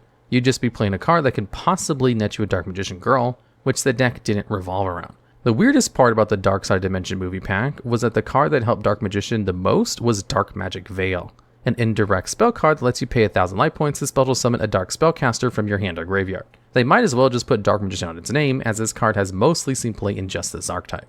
In Legendary decks too, the deck would receive one of its most well-known trap cards. Eternal Soul and Dark Burning Magic Attack donned the title as support to help Dark Magician. Eternal Soul was the main star out of the two. This continuous trap card prevented every Dark Magician in your monster zone from being unaffected by your opponent's card effects. Its effect lets you special summon a Dark Magician from your hand or grave, or add Thousand Knives or Dark Magic Attack from your deck to your hand. If you think this card sounds too good, that's because we've yet to tell you what happens if this card is removed from the field, where all monsters on your side of the field are destroyed as well. One of the best cards printed for the archetype is also its worst enemy. This card is a double-edged sword that absolutely is mandatory to run in the deck even to this day. Dark Burning Magic Attack was a new quick play spell that can destroy all cards your opponent controls if you controlled monsters whose original names are Dark Magician and Dark Magician Girl. While this card was devastating with the ability to completely board wipe your opponent's field, the requirements made it difficult and strict. Outside of Magician's Navigation, it was difficult to get both cards on the field simultaneously and play another brick in Dark Magician Girl. Also, the requirements made Magician of Dark Illusion even more worthless to play, as the card requires a monster whose original name is Dark Magician. So overall, the archetype gained one of its best and worst cards and a restrictive board wipe that made you play extra cards and activate it. While we could end the video here, as you can see why this game plan failed, since Dark Magician players love pain, we here at TheDuelLogs will happily comply, giving you a good cry as the story of mediocrity continues for Dark Magician in structure deck Yugi Moto. In the Yugi-based structure deck, Dark Magic Inheritance was the newest card for the deck. When this quick play spell is played, you banish 2 spell cards from your graveyard, then add a spell or trap card that specifically lists Dark Magician or Dark Magician Girl from your deck to your hand. Still no Eye of Timaeus search in sight, but a card that can add a piece of your choice from your deck to your hand was always a welcome addition. Though, the deck didn't warrant running this card because Rod did the same thing without needing a cost to activate. So the deck had a lot of search power for its spells and traps. But what about the Dark Magician itself? There wasn't any way to get a Dark Magician quick enough if you didn't have it. Yes, there was draw power like Allure and Pot of Desires and Circle at the time, but nothing that gets you Dark Magician immediately or consistently to your hand. Isn't it a good time to address this issue? It seems that Konami agreed and addressed it by making a Shonen Jump promotional card in 2017. What better way to get a card for your deck than being forced into a subscription? Apprentice Illusion Magician was a level 6 spellcaster with 2000 attack and 1700 defense.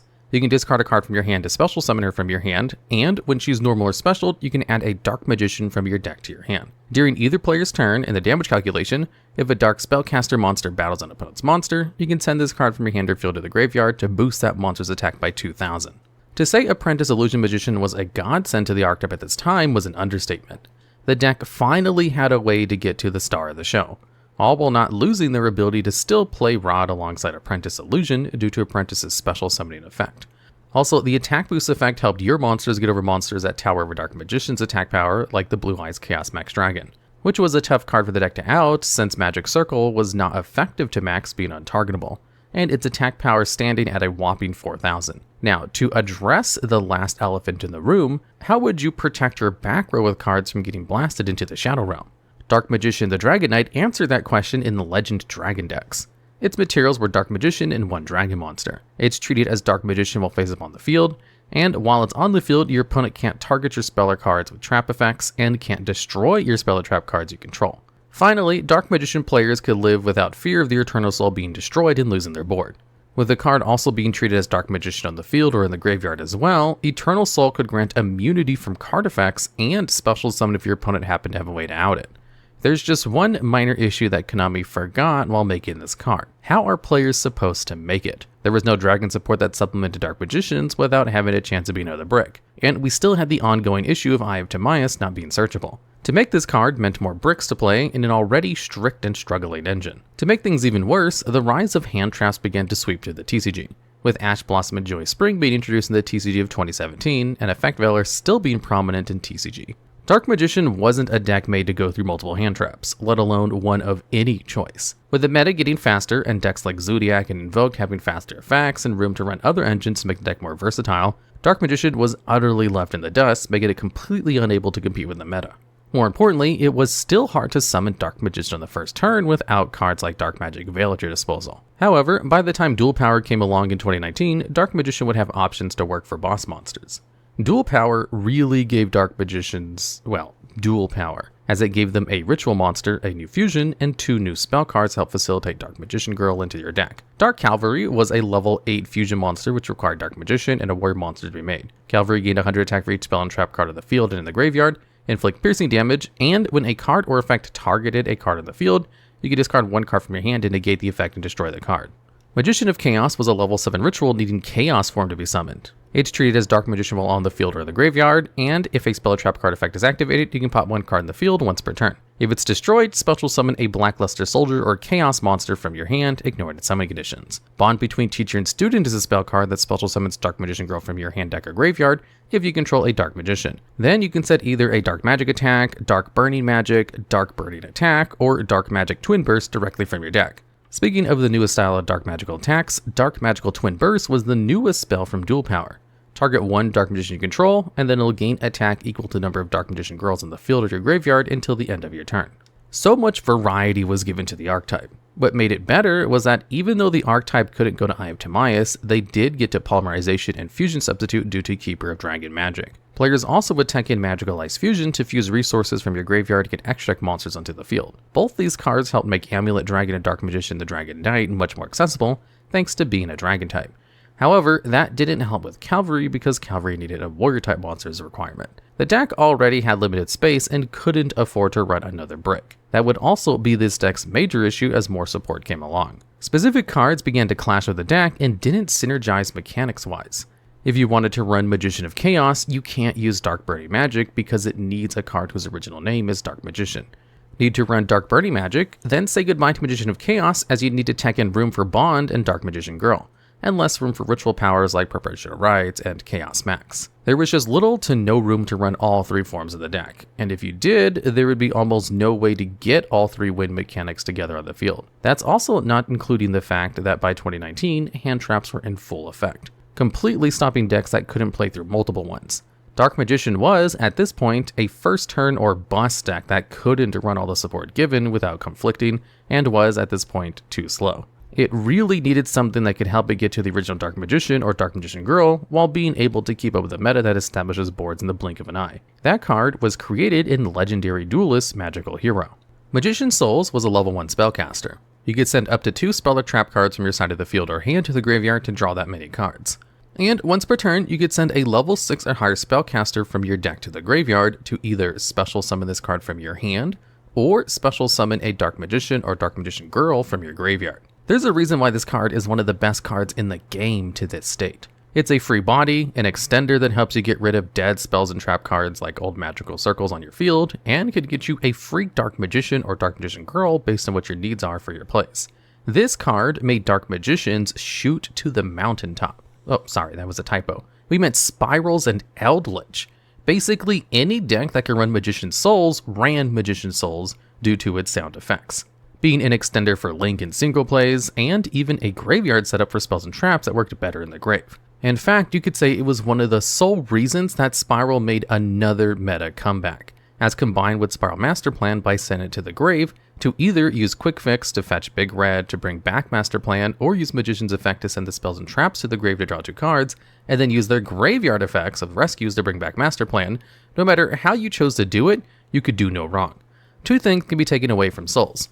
1 is Master Plan did nothing wrong. 2 is that Magician's Souls is a phenomenal card. It continues to be one of the most consistent engines in the game. Though it's really good in the archetype it was built for, it was even better in actual competitive Yu-Gi-Oh decks. Dark Magician support still got better from there.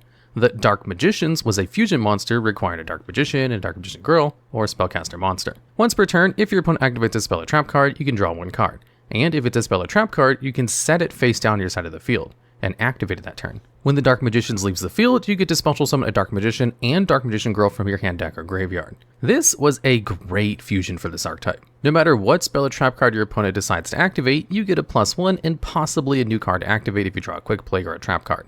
Plus, you get 2 free bodies if this card is destroyed to make up for the materials used for the fusion summon. The monster out of the set boosted the Ultimate Wizard, but the spell and trap card support did wonders for them. Let's start with Soul Servant.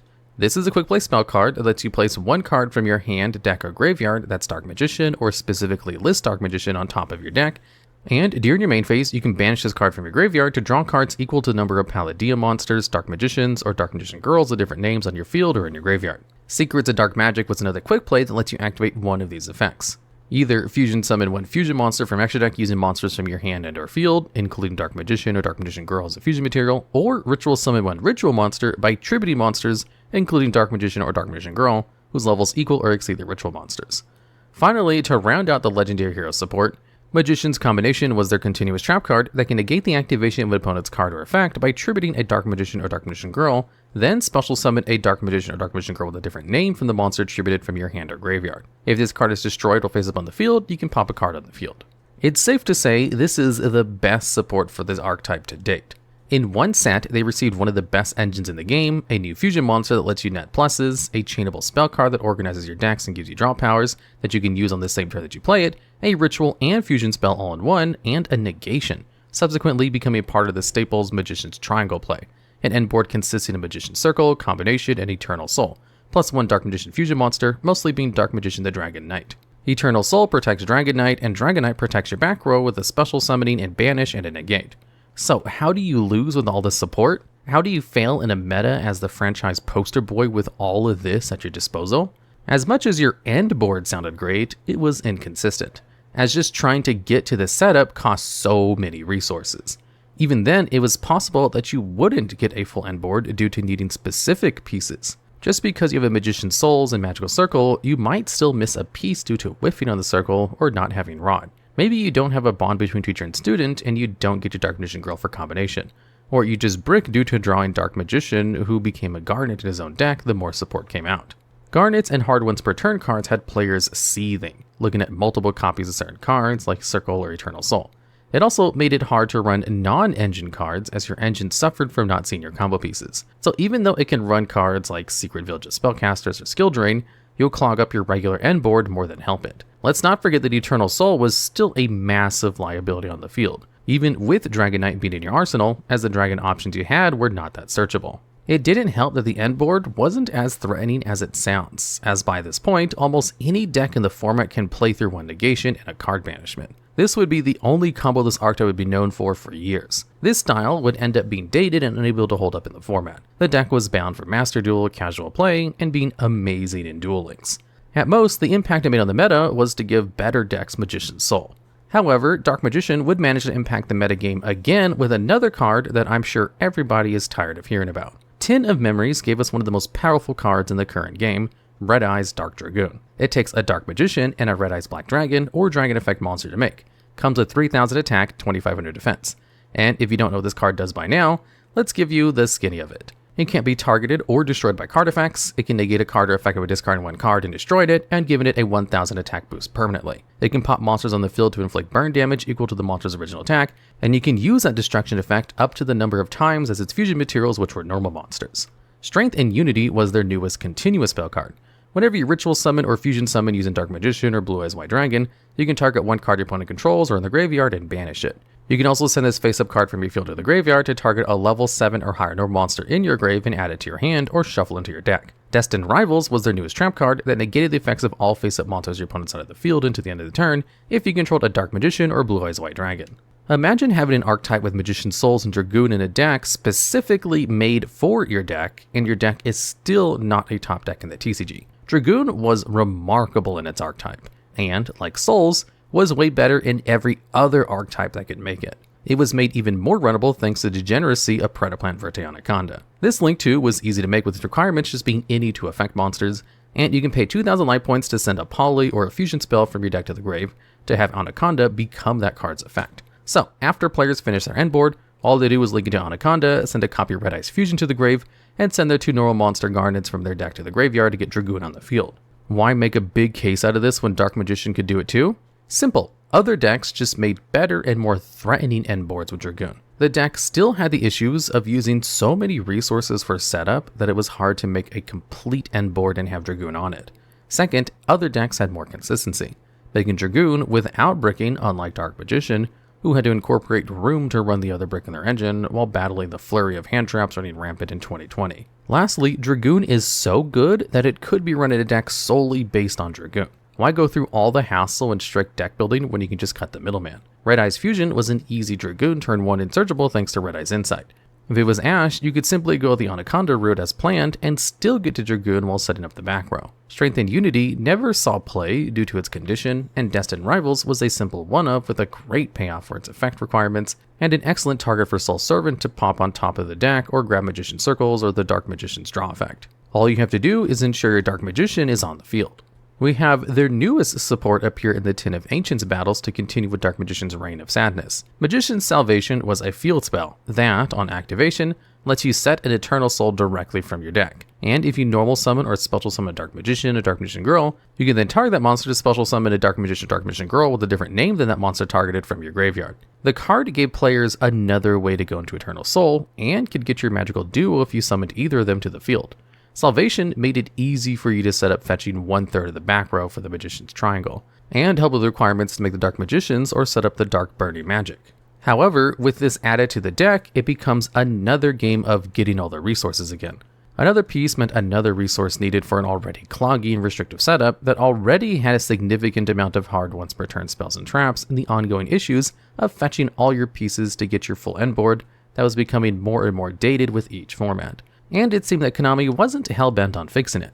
At least they kept giving you shiny cards like ones in the Battle of Chaos. Illusion of Chaos was a level 7 ritual monster that could be ritual summoned with Chaos form.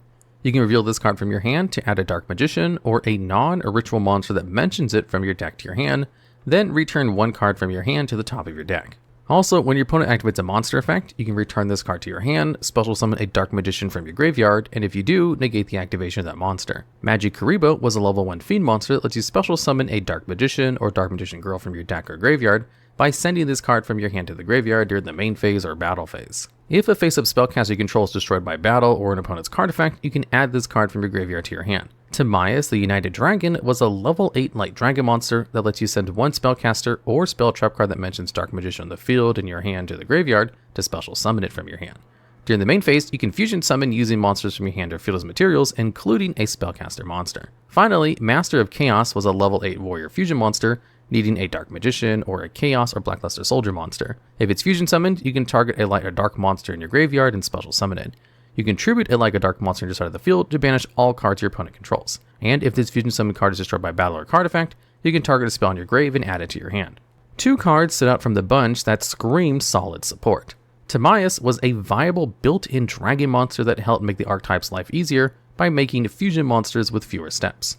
Illusion of Chaos was a monster that could finally add Dark Magician or Dark Magician specific monsters from your deck to your hand without a normal summon, which the deck severely lacked. It was a great way to get the monsters needed for a successful combo, including your new Timaeus card. It was also searchable with Preparation of Rites, giving you an easy access to Illusion of Chaos and thinning your deck in the process. Nothing abusable here, except it was. Illusion of Chaos searching out monsters that include Dark Magician in their attacks meant you could get Magician's Souls, which was still a popular engine outside of Dark Magicians that other decks enjoyed using. All Illusion of Chaos did was make it easier to get Souls, and made Souls easier to summon since you can just pull Illusion back on top of your deck after searching for Souls. Then use Souls as an Illusion from the top of your deck to the graveyard to special summon it. Add the aforementioned Preparation, and you get a free 7 to 8 card engine that nets you an extra body for plays and a free draw engine. As for Dark Magician, they got more feasible cards, though the cloggy, inconsistent engine that set up incomplete boards lost a draw and Lockbird, which didn't fix its issues. The rest of 2022 didn't really get any good direct support. Chronicle Magician was released from Ghost from the Past Second Haunting, but the card was largely irrelevant, as the deck didn't benefit from giving an attack boost to Dark Magician that wouldn't be on the field before being used for whatever extra play. What did give the deck some life was the new Bestial monsters. They were dark and light dragon type monsters, with the level 6 Bestials being able to remove light or dark monsters on either player's graveyard to special summon themselves from the hand. Their special summon effects also became quick effects if your opponent had a monster on their side of the field, making them pseudo hand traps if going second. With these cards, Dark Magicians could have cards that can establish a board presence, become a material for link and fusion plays, and interrupt your opponent's graveyard plays. They're great counters to Tearlaments in 2022, which meant everyone was running Bestials, as Tearlaments were a force in 2022. But that also became an issue to your archetype, as most of your monsters were dark monsters, including the Dark Magician. Placing any critical piece you needed in the graveyard was risky in the Tearlaments format, as Bestial cards would just remove your Dark Magician or Dark Magician Girl to stop your plays. Tearlaments had the Ishizu cards that could mill or return cards from the graveyard to the deck to stop you from having access to your Garnets. With this competition, even with Bestials on your side, Dark Magician playstyle just wasn't good, and the investments weren't worth the reward. If Dark Magician saw any play, it was because it and Dragoon were run in branded, as making Dragoon was easy thanks to the effect of Fallen of Albaz. If Dark Magician continued to get support, it needed a card to help them make an entire board, not use so many resources, and help with their outdated and expired playstyle. Hopefully, they'll print that card soon. Here's a card not seen play from Battles of Legend, Monstrous Revenge. Dark Magician, the Knight of Dragon Magic, was a level 8 Dragon Fusion. It inflicted piercing damage, burned your opponent for damage equal to the attack of the monster destroyed by battle with this card, and when this monster is destroyed, you can special summon both Dark Magician and Gaia the Dragon Champion from your hand deck, extra deck, or graveyard. Exactly what the archetype needed, piercing damage and Gaia the Dragon Champion. This card was slotted into decks at 0 copies. So far, this is the note that Dark Magician sadly sinks on. Now, before you grab your pitchforks, wands, deck boxes, and platinum rarity Dark Magician, we must clarify how this deck is a fail and how it slid into failed cards and mechanics. It's not just about if the cards mesh well together. It's not about the impact each solo card has in the meta like Souls, Dragoon, or Illusion to Chaos. It's not about the rare times it topped a regional or how many times Team Samurai X or Machi uploads an undefeated deck on their channel, and it's damn well not about if it's fun. We're talking about when it all comes down to the amount of support the deck has been given and the chance of competing with the meta. Did it do great as a deck that should be praised? The answer is no. The investment, time, and definitely money isn't worth putting into a deck that hasn't etched out the results we were expecting it to give.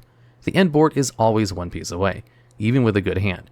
Its strong engine does way more work in other meta combo decks, and with all that said and done, even if you get a solid board, Dark Magician boards at the end of it all are easier to play through or breakable depending on the monsters brought out. It also was an abysmal going second deck, having trouble going through multiple negates, and even on its turn had problems going through hand traps, especially Drone Lockbird or Ash Blossom. Finally, the engine was so strict that even Dark Magician decks ran a lower amount of Dark Magician cards to run supplementary engines inside their deck. The Magic Triangle deck takes a back seat if you incorporate other engines like Branded Package, because it's more substantial than a basic lineup of Dark Magician cards. The amount of support that has been given repeatedly proves that it's quality over quantity, especially in the game of Yu-Gi-Oh! So, the tough to swallow pill has been handed on a Dark Magician. If you like this deck, then by all means, play it. Dark Magician has been the poster boy for our child in the face of Yu-Gi-Oh! Who wouldn't want it to succeed? It needs a little bit more help to dig out of the Shadow Realm and be the dominant force we've seen on our TV screens for many years. Hopefully, this doesn't upset all of you too much either. It's not like we have more hot takes coming in the future, right? If there's anything you'll learn from today's video, is that these cards are actually called the face cards. You'll probably ignore that and continuously call them the Arcana Knight cards, like how people still stack draw 4s in Uno even though you can't. One thing we can agree on is that these are some of Yugi's most iconic monsters, as this trio was seen many times on TV, and it was the best tribute summon fodder for Slifer. As if you couldn't see it coming, anything that is a Yugi monster usually becomes a cash grab archetype that doesn't really do much and then becomes a 15-minute video where we rant about how terrible they are. The first thing to recognize is, of course, the show's main stars, which were introduced in Elemental Energy in 2005. King's Knight and Queen's Knight are all level 4 light warrior monsters. King's Knight has 1600 attack and 1400 defense, and Queen's Knight has 1500 attack and 1600 defense. While Queen is a normal monster, King's Knight has an effect that, on normal summon, lets you special summon a Jax Knight from your deck. Jax Knight was a level 5 light warrior monster with 1900 attack and 1000 defense. And that's it. All that set up to summon a level 5 low attack monster. It definitely looks cooler when watching the King of Games do it in the anime. If you did this in real life, you'd look weird wasting 2 turns to establish 3 monsters who don't do anything alone. King's Knight's effect was further a hindrance, as you needed a Jack's Knight in your deck, which means seeing multiple Jack's Knights in your hand with no way of getting it to the field outside of tribute summoning, which was more than enough to scare players away from using these cards. With 2 of the face cards being normal monsters, and King's Knight needing so much for its condition, players realized this was a better as seen on TV effect instead of being played in the TCG. These 3 cards getting the tree onto the field took too many resources with no gain. The Yu-Gi-Oh community also heard nothing related to these cards for over 4 years until Ancient Prophecy in 2009, when Konami randomly surprised players with their fusion, Arcana Knight Joker. This was a level 9 light fusion monster with 3800 attack, and its summoning condition could only be conducted with all 3 face cards. Once per turn, if this face-up card of the field is targeted by a spell, trap, or monster effect, you can negate that effect by discarding a card of the same type from your hand. While boasting a high attack power, the card's effect was very mediocre. Already boasting a strict requirement for its fusion summoning, the protection was only good for cards that target. So, while the card was good against things that targeted like Dimensional Prison and Compulse, it still lost to simple cards like Mirror Force, Bottomless, and even spell and monsters that didn't target like Lightning Vortex and Judgment Dragon. Luckily, this card didn't have to worry about withstanding those hurdles since no one was playing the card due to lack of support. The card was nothing more than nostalgia bait and a homage to Yugi summoning it in the manga. Spoiler, he won. Outside of that, the 3 unplayed main deck warriors and their fusion weren't worth building a deck around them, especially since the cards had no support based on them. In 2018, Konami released the 2018 Megatins. They contained exclusive cards for players to use and collect, including one based on the Face/Arcana Knight archetype. Arcana Extra Joker was a Link 3 light warrior with 2800 attack that required 3 warrior monsters with different names to make. When a spell, trap, or monster effect targets this card, or any monsters this card points to, you can discard this same type of card to negate the activation. When this Link Summon card is destroyed by battle and sent to the graveyard, you can special summon a level 4 warrior normal monster from your deck, then add 1 warrior monster from your deck to hand. It's already bad enough that this card is so costly to make, it's another thing to print the same effect of their fusion on this Link and barely change it. Extra Joker didn't see play for a multitude of reasons. First, the requirement to summon was strictly 3 warriors. Link climbing was essentially out of the question, and strictly needing 3 warriors for a monster that has 2000 attack wasn't a good trade-off. The second hindrance was its effect, which was still based only on negating targeted effects. While, once again, targeting negation is decent in some scenarios, it's a sitting duck for cards that don't target like its fusion predecessor. What made it more laughable was the fact that its effect could protect monsters it points to, as if you'll have anything to protect due to its summon condition taking up the lives of 3 warrior monsters. The icing on the spoiled cake was that its floating effect was only activated by being destroyed in battle, needing to be sent to the graveyard, and only summoned light warrior normal monsters on its death. By 2018, killing any big body by battle was rare unless you had no other choice. Needing this card to hit the graveyard also drops any value in summoning this card, as if this card was destroyed and banished instead, you'd get nothing.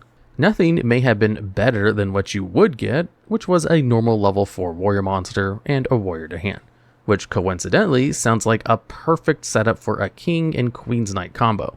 But what deck had time to specifically run normal light warrior monsters? The cards essentially didn't see any play, and Royal Court of Jank continued to go unused. Fear not, however, as when 2021 came around, it was that time of the year for Yugi's deck to get milk and for a random bunch of his monsters to get an archetype to go around them. And in King's Court, it was finally the face card's turn. With the support from King's Court, this archetype gained a plethora of support, which included both monsters, spells, and traps. Joker's Knight was a level 5 light warrior monster with 2000 attack. Once per turn, you could send a Queen's Knight, King's Knight, or Jack's Knight from your deck to the graveyard to special summon it from your hand. And if you do, the card's name becomes the sent monster's name until the end phase. Then during the end phase, if it's in your grave, you can target another light warrior monster in your graveyard, shuffle it into your deck, and add this card back to your hand. Arcana Triumph Joker was a level 10 light warrior monster with question mark attack and 2500 defense. And you can send 1 Queen's Knight, King's Knight, and Jack's Knight from your hand and or face-up monster zone to the graveyard to special summon this card from your hand or grave. This card gains 500 attack times the combined number of cards in both players' hands. Its second effect allows you to discard 1 card to destroy all face-up cards your opponent controls with the same type as the discarded card. The final monster introduced, Imperial Bower, was a level 4 light monster with 1500 attack and defense. If you controlled no other monsters, you can tribute this card to take 2 different monsters from your deck, whether it be Queen's Knight, King's Knight, and or Jack's Knight, and either add them to your hand or special summon each monster. For spells, we'll start with another Joker card, Joker Straight, which was the normal spell which lets you discard 1 card and special summon a Queen's Knight from your deck, then add a King's Knight or Jack's Knight from your deck to your hand, and then immediately after the effect resolves, allows you to normal summon 1 monster. However, you're locked into special summoning only light warrior monsters from your extra deck for the rest of the turn. If this card was in the grave, you can also target 1 light warrior monster in your graveyard, shuffled into your deck, and then add this card back to your hand during the end phase. Face Card Fusion was their second spell that fusion summons 1 light warrior fusion monster from your extra deck, using monsters from your hand or field as materials. If you control a Queen's Knight, King's Knight, or Jack's Knight, you can use 1 monster from your deck as a fusion material. Finally, Thunder Speed Summon was their quick play spell. That, during the main or battle phase, lets you normal summon 1 level 10 monster. Or if you control Queen's Knight, King's Knight, and Jack's Knight, you can add 1 level 10 monster with question mark attack from your deck to your hand. Then immediately normal summon 1 level 10 monster from your hand. Their final 2 cards came in the form of Court of Cards and yet another Joker card, Joker's Wild. For Joker's Wild, during the main or battle phase, send 1 spell from your deck to the graveyard that specifically lists all Queen's Knight, King's Knight, and Jack Knights in its effect, and it becomes that spell's effect when the card is activated. It also has the same effect as the other Joker cards, letting you target 1 light warrior monster in your graveyard, shuffle into your deck, and add this card back to your hand during the end phase. Court of Cards was their continuous trap. If you control no monsters or only control Queen's Knight, King's Knight, and or Jack's Knight, you can special summon 1 Queen's Knight, King's Knight, or Jack's Knight from your hand or graveyard. You can banish up to each 1 Queen's Knight, King's Knight, and or Jack's Knight from your hand or graveyard to draw the same number of cards you banished. And this was all on a card that you can only activate once per turn and only once that turn. They really did supply the faces with a decent amount of support for an archetype with a mediocre mechanic. Imperial Bower was an impactful monster, giving the deck a first turn summon that can float out 2 of your faces from your deck or place them in your hand, making it easy to set up your plays with King's Knight, set up XCs or synchro summons, or with your new spells. Face Card Fusion made playing out your Arcana Knight Joker or any other light warrior fusion monster super easy. At the same time, Thunder Speed Summon could fetch you Arcana Triumph Joker to summon, or even let you pull a Yugi and fetch a Slifer the Sky Dragon to summon, since Slifer also meets the criteria as a monster with question mark attack. Joker Straight was a solid searcher that also gave versatility, allowing you a really easy way to get all 3 face cards onto the field. It was also recyclable, putting resources back into your deck. The cards made a surprisingly great engine that had access to some really powerful extra deck light warrior monsters like the Utopia, who made the deck very good at going second, and even Warrior's favorite Bay Isolde, who was a must-have in warrior deck builds and gave them access to more materials from the deck to make more plays. Even more surprising was the archetype's solid recovery. Joker's Knight, Straight, and Wild graveyard effects all returned light warrior monsters from the graveyard to your deck and then add the cards back to your hand. This was great for long play and made it really easy to maintain your resources. This is probably the highest point the faces made it to, as the deck had more flaws than good things. Number 1 flaw was the deck still ran a buttload of normal monsters, making this deck brick like no tomorrow. Decks that usually revolve around normal monsters have trouble with these cards as they essentially do nothing in every aspect of the game, whether it be in hand, on field, or in the graveyard. This makes decks that run them rely heavily on other cards that help consistency and lower the chances of the Garnets being a dead draw or useless resources. Your turns can end up with you just normal summoning or setting them just to get them out of your hand. Number 2 reared its ugly head, as the deck didn't have many extra deck options when setting up a first turn board. Sure, they had the Utopia package and Isolde at their side, but their options were usually limited. Face Fusion locked him into light warrior extra deck monsters if used, and only had Arcana Knight Joker and later Edatin as valid fusion targets. It didn't help that most of those warrior options didn't have any sort of major impact on turn 1, and that in turn made it hard to establish a strong board to interact with your opponent. The deck played more efficiently going second, and had multiple cards that could play the interruptions and establish monsters on your field. The final nail in the coffin was that even with all of these cards, the whole archetype had no protection outside of Arcana Knight Joker, who only had protection against targeting effects. At any point, your established board could be easily blown away without any effort. Anything from destruction to bouncing back to banishment could easily remove your cards and leave you in no man's land. So, even though they were given a decent engine that can make decent rank 4s, and had access to Isolde, and could summon Slifer, the executive producer, it didn't matter as your board was fragile and easy to pick apart. So for all the good they received in King's Court, the deck still suffered from inconsistency and easily breakable boards. No amount of believing in the heart of the cards would stop that. It also wouldn't stop Konami from printing more support for the card, including another as seen on TV monster in the Yu-Gi-Oh series in the 2022 set Battle of Legends Crystal Revenge. Royal Straight Slasher was a level 6 light warrior monster with 2400 attack and 1350 defense. It couldn't be normal summoned or set and could only be special summoned using Royal Straight. Once per turn, if you have all of Queen's Knight, King's Knight, and Jack's Knight in your graveyard, you can send 5 monsters with different levels of 1, 2, 3, 4, and 5 from your hand or deck to the graveyard. And if you do, destroy all cards your opponent controls. When this card is destroyed by battle, you can target up to 3 light warrior monsters in your graveyard and special summon them. Royal Straight was a quick play spell that sends 1 Queen's Knight, King's Knight, and Jack's Knight from your hand and or face-up monster zone to the graveyard to special summon 1 monster from your hand, deck, extra deck, or graveyard that mentions all 3 of those monsters. While a great throwback to the original Yu-Gi-Oh anime and Reign of Terror used in the TheDuelLogs, this card isn't likely to be useful in any capacity. The cost to destroy all cards in the field was already complex, requiring you to send not only 5 cards from your hand and or deck, but needing them to be levels from 1 to 5. Exactly. Royal Straight also took a lot of setup to use, but it was more simpler to manage since most of the face card support made it easy to get all knights on the field or in your hand, and was a soft once per turn. However, that doesn't change that more than likely you wouldn't be able to get off Slasher's effect. It also doesn't change that the deck still had no direct protection from interruptions, horrendous first turn boards, or was continuing to suffer from being a brickfest. So unless you're the king of games himself, or me, you probably won't get the benefit of these cards. Such is the unusual tale of any archetype used by Yugi, an inconsistent archetype used as a solid cash grab. It's all honestly meant for casual play, and of course to be used in the battles of Duel Links, Master Duel, and your locals when you don't want to drop $300 for cardboard. It does have its moments though.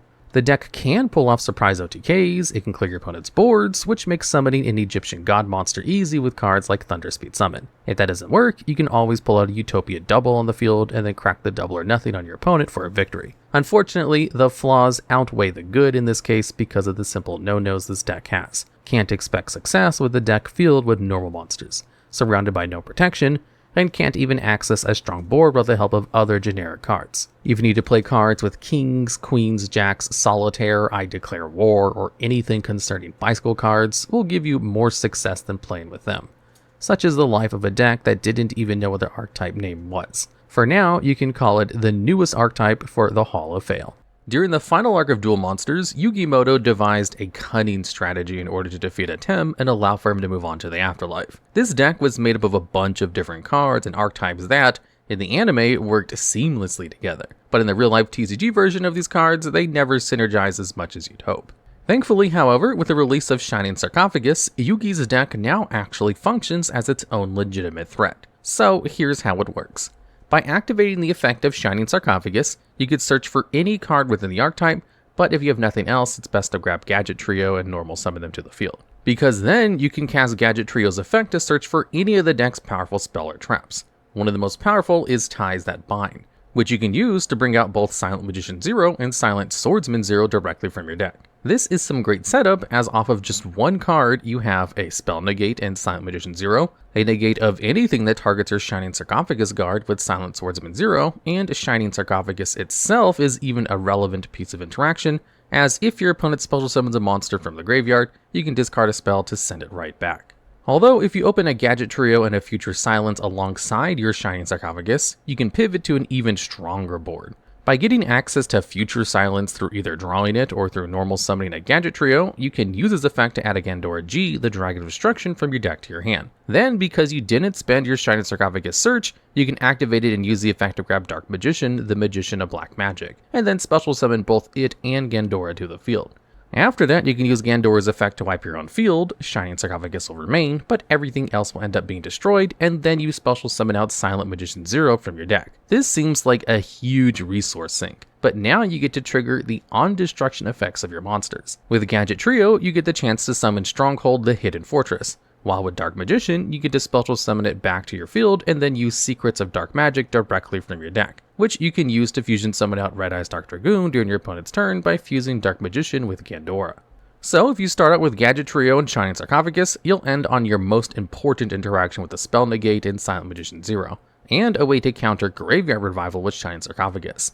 But you trade access to Silent Swordsman 0 for an untargetable negate of any card with Red Eye's Dark Dragoon, and potentially even a Battle Trap and Stronghold. But let's take a look at this deck's ratios to see how this strategy would be capable of taking down the king of games. No matter what, you're always going to be playing 3 Shining Sarcophagus since it's the heart and soul of the deck. It has an incredible search effect, but it's also a crucial card to commit to the field, as most other cards in the archetype can't function without it being around.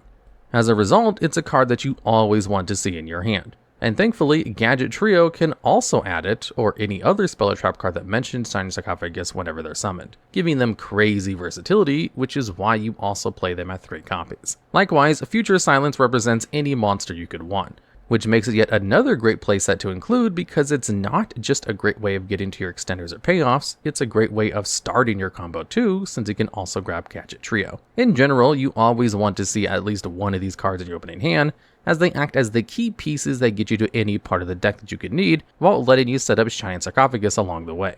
And as a result of the engine being so accessible, the rest of the strategy actually doesn't play any more 3-ofs, since you can grab your payoffs and extenders whenever they're needed, rather than hard drawing them. Gandora is another great example of this. It's a card that has the potential to be an extender when going first, and a game-ending threat when going second. But because it needs some setup, you only play 2 copies of it to search for when you're ready. The same is also true of Ties That Bind, another card with an undoubtedly strong effect that can allow you to swarm the field with your best monsters. But because it requires Shining Sarcophagus and a monster that mentions it on the field, you only play 1 or 2 copies of it most of the time when your engine is already rolling. Likewise, you don't want to go all in the silent monsters either. They're solid enough normal summons and excel as part of an end board, but they don't get you anywhere by themselves, meaning you'd rather summon them from the deck with your combo than open them in hand. Therefore, most pilots have generally landed on playing 1 copy of Silent Swordsman 0 and 2 copies of Silent Magician 0.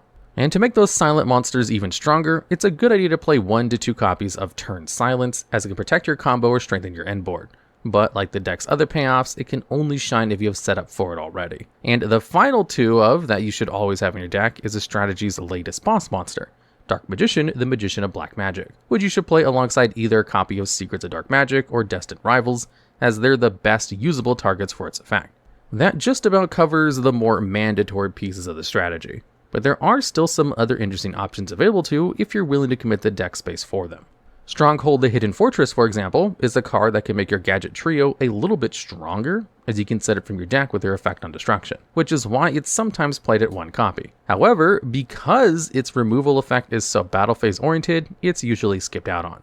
The same is true of Dark Magic Mirror Force. You can play it at 1 copy as an option, but it's often not played at all, as you have better targets to set with Magician of Black Magic. More Marshmallow is in a similar boat. If you want to get the most out of the card, you can play it at 2 to take advantage of its on-destruction effect, but because its effect isn't game warping, you'll likely only see it at 1 copy if it's played at all. And last but not least, Archfiend's Advent is a card with the same utility in helping break boards with its Snatch Steal effect, which is why you might play it at 1 as a search target. But it's somewhat a risky card because you might have to use your normal summon on it, which can put into conflict with your Gadget Trio. But let's take a closer look at Yugi's strategy to understand how these cards manage to take down each of Atem's Egyptian god cards. Each of the Shining Sarcophagus cards have unique effects while featuring a plethora of levels, types, and attributes. The strategy doesn't even share an archetypal name between the cards. However, there is one tie that binds the deck together. Every single card mentions Shining Sarcophagus somewhere in its effect text. This is what allows the deck to be as consistent as it is, as every card in the strategy that searches can get you to another card in the archetype one way or another. One of the best examples of this is Gadget Trio. Trio's secondary effect lets you set a Stronghold the Hidden Fortress from your deck whenever it's destroyed, which gives it some fun synergy with Gandora, as after destroying your own Trio and adding it in for a Silent Magician 0, you then get some free value from Trio's destruction. But of course, the best part of any gadget is in its search effect, which lets you add either Shining Sarcophagus or any spell or trap card that mentions it from your deck to your hand. Being able to instantly search for your Shining Sarcophagus already makes it a stellar addition to the strategy by itself, but having the option to search for any spell or trap card in the archetype, if you already have Sarcophagus out, makes Trio one of the most versatile starters in the deck, especially given how busted the Shining Sarcophagus back row actually is. And nowhere is that more apparent than with the Ties That Bind, Shining Sarcophagus' version of Ties of the Brethren. that allows you to special summon 2 level 4 or lower monsters from your deck or hand, so long as they mention Shining Sarcophagus. But just like the original, Ties That Bind comes with some harsh restrictions. Not only do you need to control both Shining Sarcophagus and a monster that mentions it to even use it, once it's resolved, you're locked out of special summoning from the extra deck.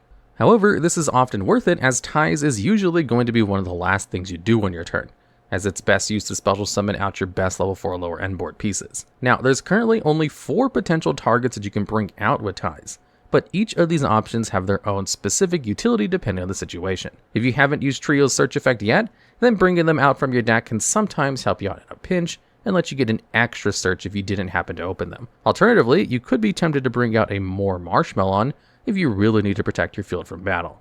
But more often than not, the 2 monsters that you'll bring out with Ties are Silent Swordsman 0 and Silent Magician 0, as these monsters give the deck some real interaction without needing to use the extra deck at all. As with Silent Magician, you can shut down an opponent's power spell, while with Silent Swordsman, you can protect your own cards from common removal options. And while the conditions of Ties are quite harsh, they're not as bad as they first appear, as its lock is only for the rest of the turn. So if you have an extra deck play you need to make before using the card, you can combo off prior to using Ties, and then beef up your end board by using it later. Although if you can commit your silent monsters to the field without using Ties, you might be tempted to use your trio to search out a Turn Silence. Turn Silence's effect is pretty inconspicuous, because on its own, all it does is increase the level of face-up monster you control by 3, which is a pretty low impact effect that doesn't seem like it's going to do much to change the tide of a game. However, if you activate it in response to the opponent's monster effect while you have both Shining Sarcophagus and a monster that mentions it, it'll actually negate that effect.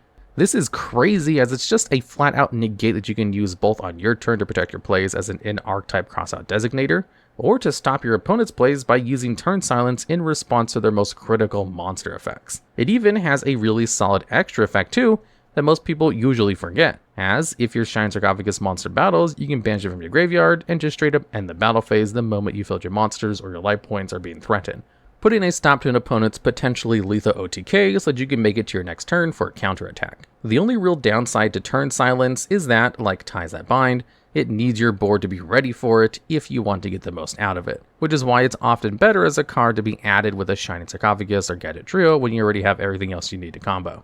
However, not every card that Trio can search is necessarily something you want to play, as both the Shining Sarcophagus trap cards leave a lot to be desired. Dark Magic Mirror Force, for example, lacks utility and has some abysmal restriction requirements. The card's actual effect is pretty great, as it can destroy every one of your opponent's attack position monsters and even burn them for a free 500 points of damage if you happen to control a Dark Magician when it was activated. But to do this, you need to control Shining Sarcophagus, a monster that mentions it, and hope that your opponent either declares an attack or uses a monster effect that would destroy a monster on the field.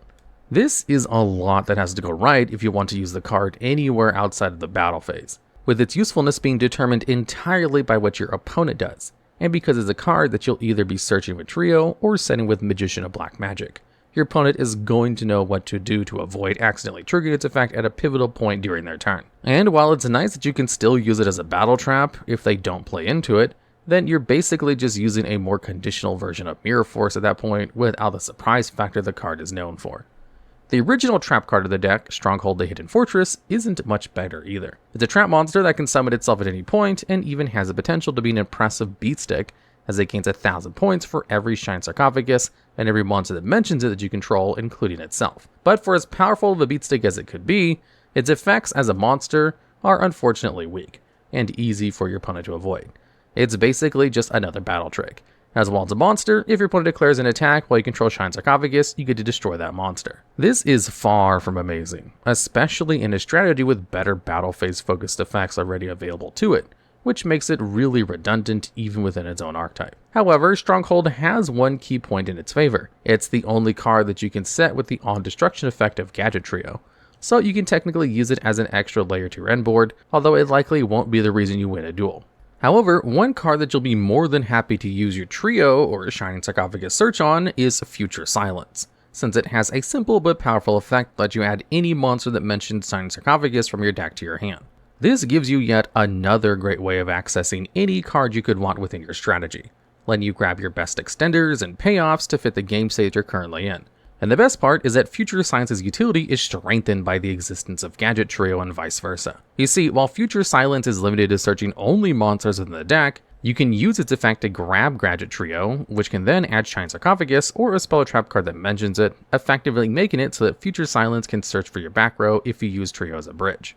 And the reverse is also true. Gadget Trio technically only searches for spell and trap cards. But if you really need a specific monster, you can use their effect to add either Shine Sarcophagus or Future Silence, which you can then use to add a monster of your choice. Both of these cards are individually powerful in their own right, and would still be an automatic inclusion in any Shine Sarcophagus strategy if the other didn't exist. But both of them being search spells within the same deck gives you some near constant consistency. And all of this utility comes without even thinking of the second half of this effect. You see, if you activate Future Silence in the main or draw phase, then it's just a simple search spell. But if you activate it in the battle phase, then after you add, you can make it so both players draw until they have 6 cards in their hand, mimicking the anime effect of Card of Sanctity. This half of the effect isn't the main reason Future Silence is crazy, but it opens up some extra OTK lines as it happens to synergize incredibly well with Silent Magician Zero.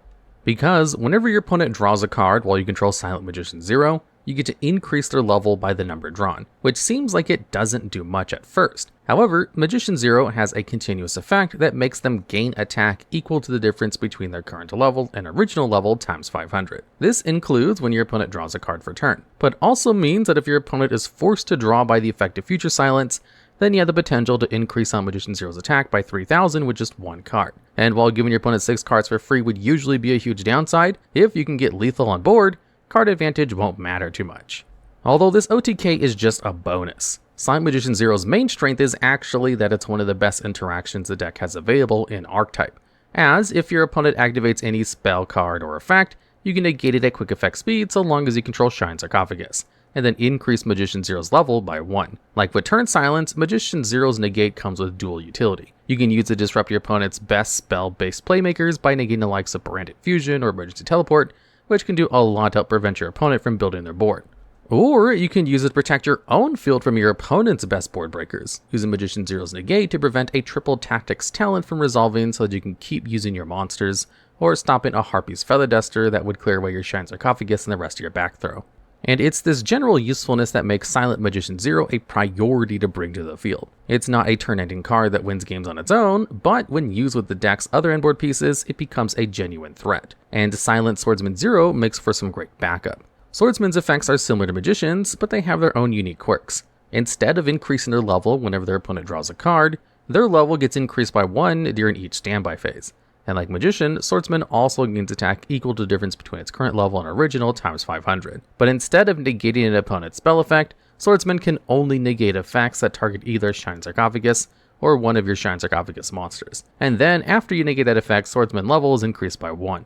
Between the two silent monsters, Swordsman Zero is definitely the weakest, as its effect is a lot more specific and conditional. With Silent Magician Zero, you're basically guaranteed to get value to its negate because of just how common powerful spell cards are. Meanwhile, for Silent Magician's negate to be useful, you need to hope that your opponent targets your Shine Sarcophagus cards, which they're less likely to do when the threat of Swordsman is clear. However, Swordsman is still a solid feature as part of an endboard. It might not be able to stop an opponent's powerful playmaker, but it can prevent your Silent Magician from being negated by an infinite impermanence, stop a Fenrir from banishing your Gandora, and even ensure that your Shine Sarcophagus is safe from a Cosmic Cyclone, keeping your other interactions online.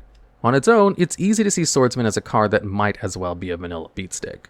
But just like how Silent Magician Zero is strengthened by the other Shining Sarcophagus pieces existing on your endboard, Silent Swordsman being on field buffs the staying power of everything else you have. More Marshmallow is in a really similar position to Swordsman. By itself, it's clearly a pretty terrible card, but if you can commit to the field alongside an endboard, it can make things pretty difficult for an opponent in the right game state. Because while it's on the field and you control Shining Sarcophagus, More Marshmallow can't be destroyed by battle, and your opponent won't be able to target any of your Shining Sarcophagus monsters for attacks other than More Marshmallow, effectively making it so the rest of your endboard won't be beaten over. But if your opponent tries to destroy More Marshmallow, or even if it's destroyed by your own Gandora, More Marshmallow will summon a second copy of itself from your hand, deck, graveyard, or banishment, and then inflict 1000 damage to your opponent. And unlike the original, you don't need to set this More Marshmallow to protect your life points, as if you control Shining Sarcophagus, you get to special summon it out during your opponent's turn at quick effect speed.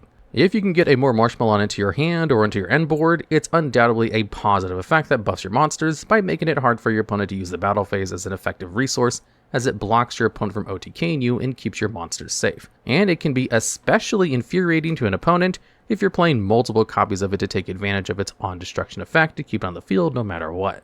But for as funny as More Marshmallow is, like with the deck's battle traps, it's outclassed by Turn Sign's graveyard effect, which can basically stop your opponent from having the battle phase at all. More Marshmallow isn't an awful choice by any means, but because its specific niche is already filled, and because you'd rather spend your search effects on other cards, it's best to see it more as an option that you can tech in for certain metas, rather than as a mainstay of your engine. Archfiend's Advent is much the same. Its effects are quite strong and can do a lot to help Shining Sarcophagus strategies when going second, because whenever Advent is normal or special summoned to the field, you get to target and take control of one of your opponent's monsters, with the only restriction being that if you don't have Shining Sarcophagus up when you use the effect, that monster can't attack. But if you did control Shining Sarcophagus, you can use your opponent's boss monster against them, and it'll be even stronger, as Advent gives it a 500 attack buff to every other monster you control. All of this sounds incredible, but Advent has one key issue. Unlike the deck's other high-level payoffs, it can't special summon itself to the field if you control Shining Sarcophagus. Instead, it lets you normal summon it without tributing. This puts Advent in direct conflict with the best normal summon of the deck, Gadget Trio, which can make for some awkward second hands where you have to decide between getting more engine or trying to force out interaction from an opponent. Still, Advent is great to include in your list if you're willing to commit a single deck slot to it, so it can be searched at the right moment, as against certain end boards, Advent is a huge threat. For example, if you target an opponent's 3200 attack Appaloosa, they're basically forced to negate your Advent, which will end up reducing their attack to 2400. Low enough for you to be able to threaten the battle phase, beat over 3 negates worth of monster, and continue playing in the main phase too. Now while Advent focuses on breaking boards, Dark Magician, the Magician of Black Magic, helps you make them. You can summon out this version of Dark Magician from your hand so long as either player controls a Shining Sarcophagus. And while it's on the field, Magician of Black Magic becomes the ultimate wizard in terms of attack and defense by changing its name to Dark Magician.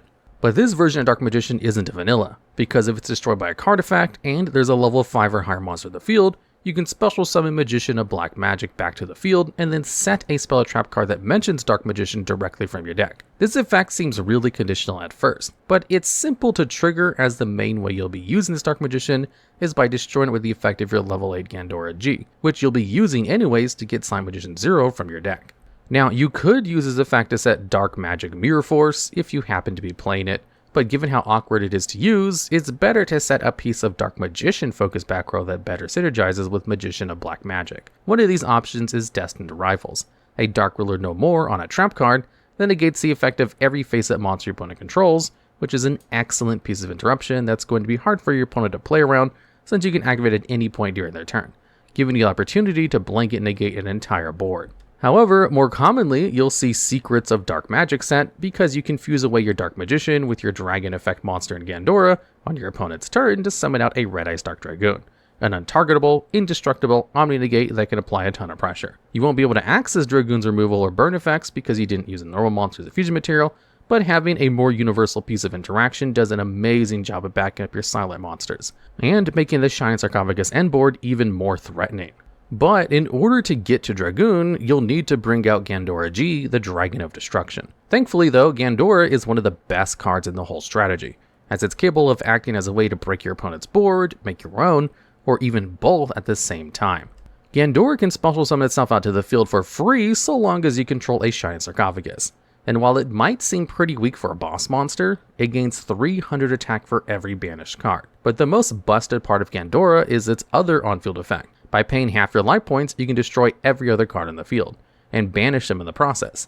Then afterwards, you get to special summon any level 7 or lower monster that mentions Shining Sarcophagus from your deck, and then you increase that monster's level by the number of cards destroyed. This is an amazing way to clear away a board, as with just one effect, you can wipe every one of your opponent's on-field resources, monsters, and back row alike, banishing them so they can't use their graveyard effects while you're furthering your own resources with a free summon from your deck. As a result, Gandora is an absurd OTK enabler. Every card it banishes is only going to buff its attack, and even if you can't reach lethal with it alone, you can supplement it with the monster you summon from your deck, which can be especially devastating if you've summoned out a silent monster that can take advantage of the levels that Gandora will give them to increase their attack to a deadly degree. But the crazy part about this effect is that it's not just good going second. You can use it when going first to further your plays and access your best endboard pieces. While on paper it's costly to wipe away your own field, the advantage you get from Gandora's summon, as well as the on-destruction effects of certain monsters, makes it more than worth it. Now, you might be worried about the idea of destroying your own Shining Sarcophagus, given how the entire deck needs it to be on the field to function. However, Sarcophagus actually can't be destroyed by any monster effects, including your own. So you're free to use Gandora without giving up the best card in the archetype. Which brings us to the last and most important card of the deck, Shining Sarcophagus. Like we talked about before, it can't be destroyed by monster effects, but it also has two other astonishing effects. Its third effect is pretty specific since it requires that your opponent special summons a monster from the graveyard. But if they do, you have a chance to discard a spell card to send that monster right back, mirroring how Gold Sarcophagus managed to defeat Slifer in the ceremonial duel. And this is a really solid extra effect that will often catch an opponent off guard, especially in strategies reliant on using the graveyard as a resource. It's definitely not guaranteed to come up in every game, but in the modern era, it's not uncommon to see your opponent bring out bodies from the graveyard, so having a way to remove them from the field before your opponent gets to use their effect, or for using them for an extra deck play, can be game-changing. However, this effect is just a bonus. The part of Shining Sarcophagus that makes it such a great card for the archetype is its second effect, which lets you add any card that mentions Shining Sarcophagus from your deck to your hand. Earlier, we talked about how amazing it was to have both Gadget Trio and Future Silence as searches for the strategies, as one can bridge you to the other, and get you to any card in the archetype. But with Shining Sarcophagus, you don't need any kind of bridge, as it can natively grab any card that we've discussed in this video, whether you need a turn silence for a negate, a Dark Magician or Gandora to get the materials ready to summon Dragoon, an Archfiend's Advent so that you can break a board, or Ties of the Bind so that you can make one. If you have a Shining Sarcophagus, the whole deck is at your fingertips. Which is why it's the perfect card for the strategy to have been built around. You see, usually it would be a huge detriment for a deck to need a specific card at all times for it to be useful, as you'd have to go out of your way to get on the field as quickly as possible so the rest of your deck can work, which can make trying to work with this strategy a little awkward, especially if the card you need doesn't do much. But with Shining Sarcophagus, you're immediately rewarded for putting it on the field with the ability to customize your hand as you see fit. All the while, you're fulfilling the conditions for some of the best cards in the archetype simply with it existing on field, which makes it a card you're hoping to see in your opening hand, and one that you're always willing to search for. Overall though, Shining Sarcophagus is a fun and shockingly capable recreation of Yugi's ceremonial duel. Every card carries the spirit of their older versions while also synergizing together as a complete deck in an impressive way, forming a solid resource loop with its searching, giving it an incredible grind game to back up a really solid endboard. The deck isn't perfect, as in certain formats its endboard interactions are a little weaker than you'd hope, and because of your limited access to the extra deck, you have a pretty linear and focused game plan. And even despite those weaknesses, Shining Sarcophagus has proven itself more than worthy to take on both the current meta, as well as the king of games. A few things are guaranteed in life: death, taxes, and Konami's obsession with making nostalgic support for all of Yugi's monsters, good or bad. You have your good ones with cards like Dark Magician and Buster Blader, then you have puzzling support that fell flat on its face, like Jack's Knight, Blackluster Soldier, and Gaia. The most unexpected had to be the ones for the Silent Magician and Silent Swordsman that came out in 2016, as these cards hadn't had any support for them in over 11 years until Duelist packed Rival of the Pharaoh. Did the support help? Well, of course not. You wouldn't be able to have this video to watch at 3 AM if they turned out fantastic. There were still too many holes and weaknesses for this archetype to be good, and we got all the details on why this silent duo stayed silent in Yu-Gi-Oh's TCG. The first of the duo to make their debut was Silent Swordsman Level 3 and Silent Swordsman Level 5, who debuted in Yu-Gi-Oh's TCG set Flames of Eternity. Both were warrior-type monsters, and you could guess their levels by looking at their names. Level 3 had 1000 attack and defense and could negate spell cards that targeted him. During your standby phase, you could send this face-up card to the graveyard to special summon Silent Swordsman Level 5 from your deck. Level 5 had 2300 attack and 1000 defense, was unaffected by all your opponent's spell cards, and had the same condition to Level 3, which was to send it off during the standby phase, but only if you inflicted a direct attack damage with this card to summon Silent Swordsman Level 7, who didn't come out in Flames of Eternity for some strange reason. It was introduced as a bundle in Yu-Gi-Oh! 7 Trials of Glory video game alongside Kaiba Man and Mind Control. Stood out at 2800 attack, 1000 defense, can be normal summoner set, and negated all spell cards on the field. Cool sword, cool helm, excellent effect, but a terrible archetype. If you've seen our previous video on the level up cards, you already understand why this archetype was leveled into trash cans. Level up cards had a lot of restrictions as a way to balance out their powerful effects. Cards like Horus the Black Flame Dragon level 4 required you to destroy a monster by battle to meet its condition to reach level 6. It was already an imposing task to do with a card that maxed out at 1600 attack and level 4, in a format where battle traps like Bottomless Trap Hole could handle problematic monsters right on summon. It was also probably the best way to handle a card with an effect like level 7. The continuous effect completely shuts down every spell, whether already on the field or newly activated, which is entirely insane to print on a card. If we can compare what spell cards mean to any decks being built, it would be oxygen to the body. Unlike traps, they can be activated immediately if the conditions are met and have some of the most vital abilities, from searching through your deck to destroying cards in the field. Even a simple card like Pot of Greed, which lets you draw 2 cards, is on the ban list because it generates extra cards for free at no cost. Without spells, almost every deck would not be playable. This is why you see a lot of heavy conditions and requirements for most of the cards that can negate spell cards. The few that are in the game are usually counter traps or cards with specific spell conditions. Cards like Spell Canceller, which needs to be tribute summoned, and Nature Beast, which can only be synchro summoned with Earth Tuner and a non-tuner, are prime examples of solid spell negations with specific requirements to be put on the field, and aren't impossible to remove from the field with having low attacks, and can easily be swung over. The only spell negation card that was way too simple to be left in the game was Imperial Order. Simply setting the card and activating on your opponent's turn took away all ability to play spells. Even when it got an errata to having to pay 700 life points per standby phase to give on the field, it still didn't deter players from playing this card, because every player understands how strong it is to take away access to your spell cards. So as much as the conditions meant to play Silent Swordsman level 7 sucked, it was most likely necessary to ensure that it didn't wholly halt gameplay. If spell negation is already challenging to overcome in today's current format, just imagine how difficult it was back when normal summoning a monster and ending your turn was a common occurrence. Next up, we have Silent Swordsman level 4 and Silent Magician level 8, who debuted in Yu-Gi-Oh! Nightmare Troubadour game for the DS. Silent Magician level 4 was 1000 attack and defense, the same stat line as Silent Swordsman level 3.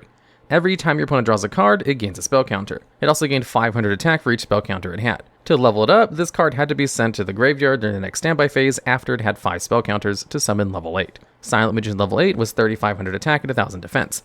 It can be summoned through the effects of Silent Magician level 4 and was completely unaffected by spell cards. A fun fact about Silent Magician level 8 is that it's the strongest level up monster to date in terms of attack power.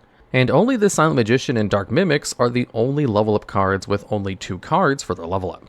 Too bad this card's level up requirement is abysmal. While most of them did have demanding conditions, this one entirely depended on your opponent for almost 5 turns. Having to wait for your opponent to draw cards 5 times and expecting your card to live in a format where Snatch Steal, BLS, and Lightning Vortex lived, and that the card started at 1000 attack, you'd have better luck playing the lotto than this card successfully getting 5 counters. Furthermore, cards like Pot of Greed and Graceful Charity were still in the game, but they were only at 1 copy. It's more than likely your opponent would just hold these cards in hand until they handled your Silent Magician level 4. Silent Magician level 8 isn't a payoff either. While being unaffected by spell cards and having 3500 attack is decent, it didn't hinder your opponent from playing the game. Detrimental cards like Heavy Storm and Delinquent Duo could still be played and affect the rest of your field. It wasn't like Silent Magician was impossible to remove from the field either. Although it was immune to spells, monster effects and traps could still remove it. So a strong trap like Mirror Force or even a monster like Penguin Soldier could quickly out level 8 and cut your investment short. There was support to help level up your monsters back in the day in the form of the card called Level Up. It was a normal spell card that sends a level monster you control to the graveyard to summon a level monster listing that monster's text from your hand or deck, ignoring the summoning conditions. This still stands as level monster's best support by allowing you to cut the middleman and get to your best level monster quicker. The only downside is that it's not directly searchable, and seeing multiple of them without any of your level monsters could end up breaking your hand and being useless. There were a lot of cards in the level archetype that could be used for the silent cards. Level Modulation was a spell card that allowed you to special summon a level monster from your graveyard, ignoring its summoning conditions.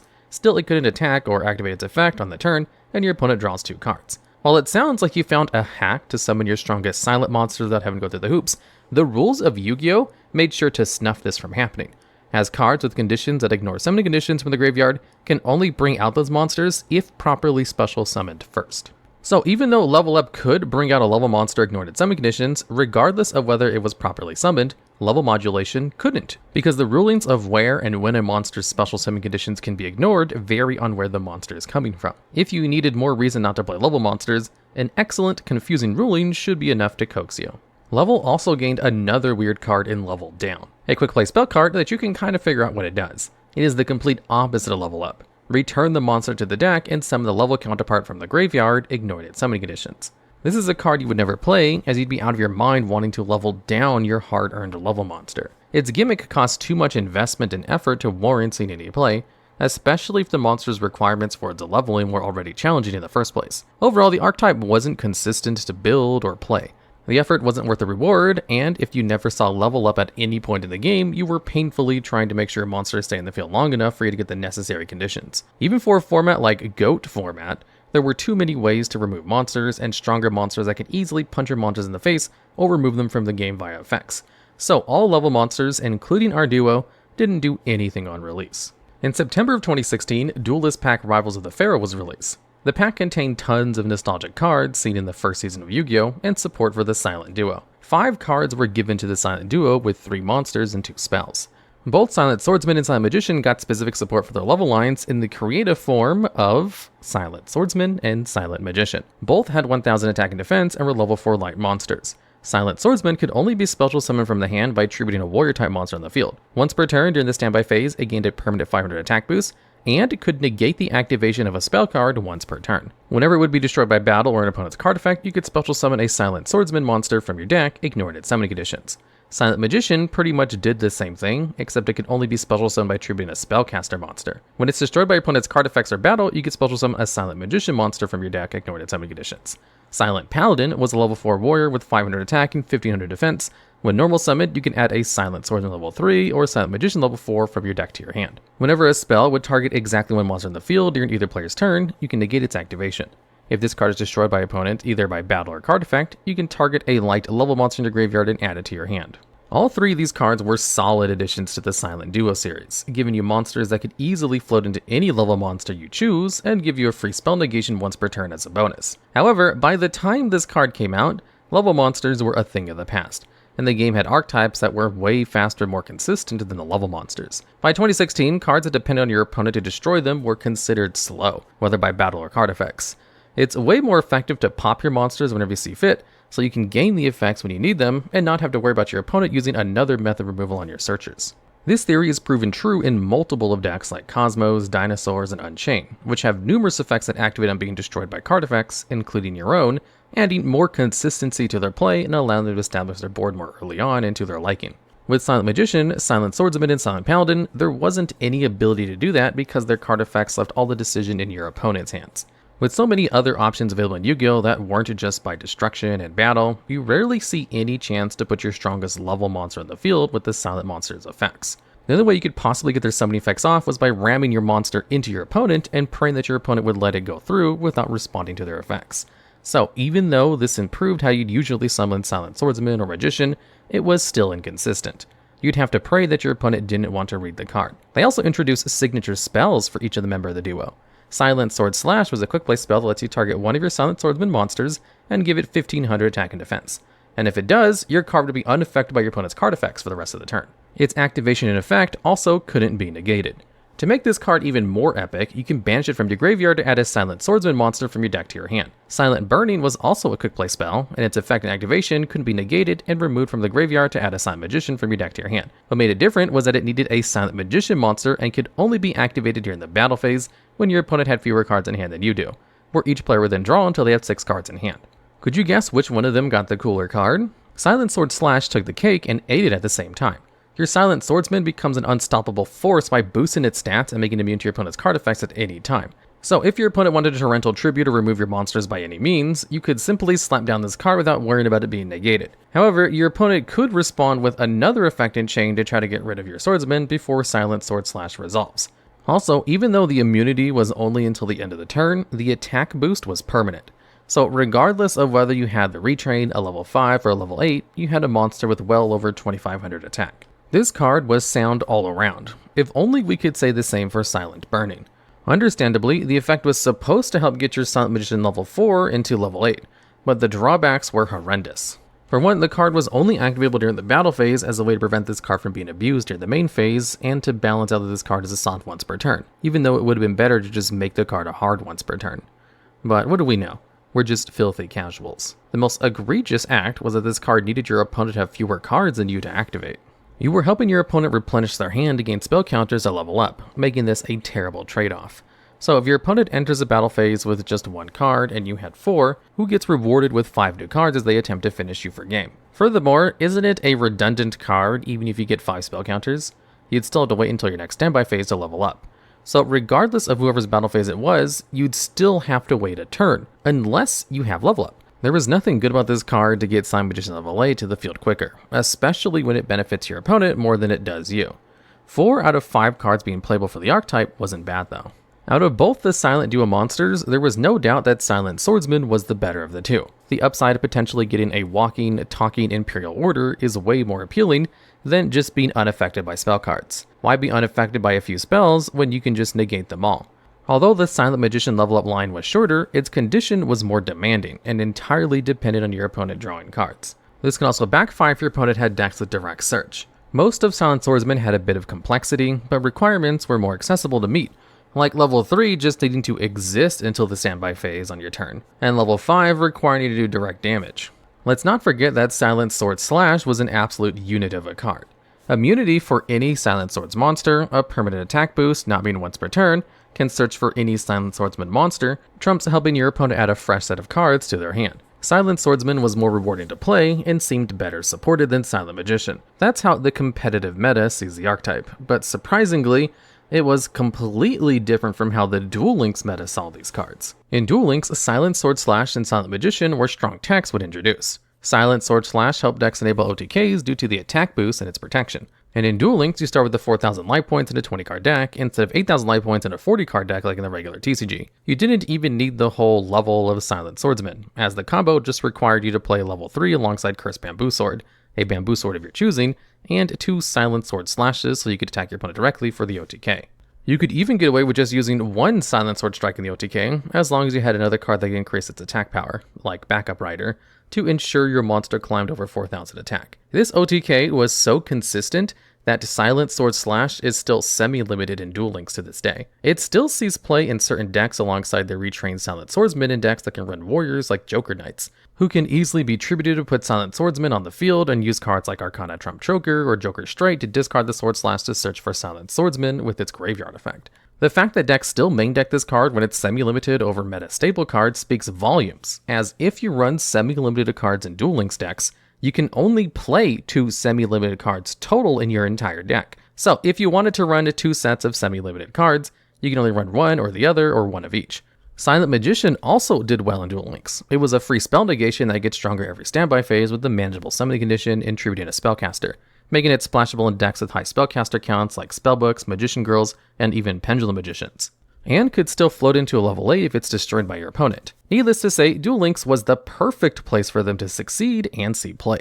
The effects fit right in with the meta, and they truly got to shine with playstyle, whether as an engine or a small tech. In the cool world of competitive play, however, they were awful. They were already doomed when created as part of the level series, with unrunnable support and strict conditions to activate their effects. The later support was a bit better, but it hugely depended on your opponent's responses to how they dealt with their retrains. The support also clashed with one another, as even though they were an archetype, they still had separate playstyles and had you choosing which one was better than the other, and that was almost always favored towards Silent Swordsman, except in Duel Links. You also did not have enough support to fix their issues, which is surprising since they did fix one of the level archetypes monsters without making overpowered in Armed Dragons by making the Armed Dragon Thunder monster series. Perhaps it was the fear of decks having access to Silent Swordsman level 8 and crippling the game, or they just wanted to make a quick buck out of all 3 of the people who thought Silent Swordsman was cool. It does have a nice hat and sword. Unfortunately, it doesn't have a nice playstyle, and it only makes sense that this archetype joins the failed cards and mechanics community. The Dark Magician has had a lot of support created for him over the years, and some support which is obviously created for Dark Magician, but doesn't specifically name him in the card. So this list will go over 10 of the not-so-good Dark Magician cards. And at number 10, we have Magician's Defense, arguably the best card on this list. This is a continuous trap card, which has an effect where, if you control a spellcaster-type monster, any damage you take is cut in half, which, okay, kind of weak effect, sort of like the Sanctuary in the Sky type deal, which works on effect damage as well. And its second effect is a floating effect, where if this card is sent from the field to the graveyard, you can special summon a spellcaster type monster from your graveyard. Now, this floating effect is actually not half bad, and the way it floats is in one of the best possible ways, as it just needs to be sent there to the graveyard from the field, and doesn't need to be sent in a specific way. So, if you tribute this card in order to bring out something like Vision Hero Witch Raider, you can activate its effect in order to special summon a monster from your grave. It also just works if your opponent destroys it. It's pretty good because there's not a lot of spell and traps which float. which is why cards like Heavy Storm are banned, and why cards like Dark Hole rarely see that much play.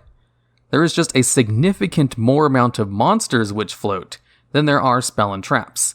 So this card's kind of unique in that respect, but it's still not the best, and doesn't really see any play. And at number 9, we have Black Illusion. This is a normal trap card with the effect that, for the rest of the turn, all of your dark spellcaster type monsters with more than 2,000 attack basically become immune to everything from your opponent. And also their effects are negated. Now, just like Magician's Defense, this card doesn't really list Dark Magician specifically, but it's still very obviously a Dark Magician support card, as it has the staff wand thing in the picture, and its very specific thing that it protects is obviously meant for Dark Magician Girl and Dark Magician cards. Now, the reason this card is on this list is because that's all it does. It just protects your Dark Magician cards for one turn from your opponent, and doesn't really do anything else. In fact, it has a negative effect of negating their effects as well. Now, there is another Dark Magician card called Eternal Soul, which grants your Dark Magician cards with basically immunity from your opponent's effects, and also allows you to search out a card every turn, or special summon a Dark Magician from your graveyard. It's much better, even if it also has a negative effect when destroyed. And generally, protection-like effects are not really played, unless the protection is a byproduct of some other effect, whereas the protection is the full effect of this card, making it kinda mediocre, but still pretty good when compared to some of the other cards on this list. And at number 8, we have Miracle Restoring. With this card, you can remove 2 spell counters from your side of the field to special summon a Dark Magician from your graveyard. Or Buster Blader, it works on either or. Now, the intended synergy for this card is with Skilled Dark Magician, which was a pretty decent level 4 monster that gains a spell counter on it every time a spell card is activated. And when it reaches 3 spell counters, you can tribute the card to special summon a Dark Magician from your hand, deck, or graveyard. So Dark Magicians having spell counter support isn't too far-fetched, since a lot of the spell counter cards also have to do with spellcasters. That being said, do you know how many other spell counter cards are part of the Dark Magician archetype? The answer is the 2 I just listed, and that's it. Dark Magicians don't really care about spell counters, outside of Skilled Dark Magician, who also doesn't really care about spell counters either, because Skilled Dark Magician is kind of slow and never played in modern Dark Magician decks. Although, to be fair, Miracle Restoring is an old card, just like Skilled Dark Magician, and saw just as little play back then as it does now, as all it does is special summon Dark Magician from the grave, where Eternal Soul does that 10 times better. There's just a lot of other Dark Magician cards that do much better jobs of bringing out Dark Magician, where setting a trap card, waiting a turn, needing 2 spell counters on the field, all to bring out a level 7 monster who needs to be set up in the graveyard first, is just not very good. And at number 7, we have Sorcerer of Dark Magic. This card can only be special summoned from your hand by tributing 2 level 6 or higher spellcaster type monsters. So obviously a Dark Magician support card, and has an effect where it can negate the effects of activated trap cards for basically no cost, and has 3,200 attack. So for the low cost of tributing 2 high-level spellcaster type monsters, you can bring out a Jinzo with 800 more attack. It's basically just a beefier Jinzo that's much harder to bring out, and hey, to be fair, Jinzo is a good card, and 3,200 is a pretty decent stat line. But its summoning cost isn't really worth all of that, as it doesn't really do much more to impact the field. It just negates traps and is a beat stick, which would be fine if this was an extra deck monster, but the fact that it's a main deck monster with tough summoning requirements kinda puts it into the category of Neos Wise Man, cards with technically decent effects, completely ruined by tough summoning requirements. And at number 6, we have Magician's Valkyria. This is a level 4 monster with 1,600 attack, which has an effect where your opponent can't attack your other spellcaster type monsters except for this card. So it's like a battle redirection ability, and the card looks very similar to Dark Magician Girl, making it Dark Magician support. At least for this list anyway. I don't really care if it's official Dark Magician support or not. Now, what's not so great about this effect is that this monster has no business trying to be the attack target of your opponent's monsters.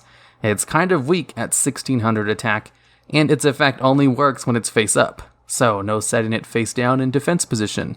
But if you do set it face down, it does have 1800 defense, putting it on par with something like setting an Ash Blossom. That being said, if you do manage to get 2 copies of this card out, it does lock your opponent from being able to attack you, as long as you don't summon any other non-spellcaster type monsters. So if you really want, you could try your best to turbo out 2 copies of these cards in order to protect your spellcasters from attacks. A similar feat can be accomplished with Marauding Captain, who is able to facilitate this combo by himself with a copy of himself. So Magician's Valkyria is like a slightly worse Marauding Captain, which doesn't make it absolutely terrible, just not super useful outside of, say, a lockdown Secret Village of the Spellcaster deck. And at number 5, we have Diffusion Wave Motion, a card which has caused a lot of troubles for fusion searchers, as it unfortunately has fusion in its name, despite not being a fusion card. Now, Diffusion Wave Motion is kind of like a Feather Shot for Dark Magician, whereas Feather Shot is a useless hero card because it only targets one really low attack vanilla monster. At least Diffusion Wave Motion works on any level 7 or higher spellcaster, and what this card does is allow your level 7 or higher spellcaster to attack all of your opponent's monsters.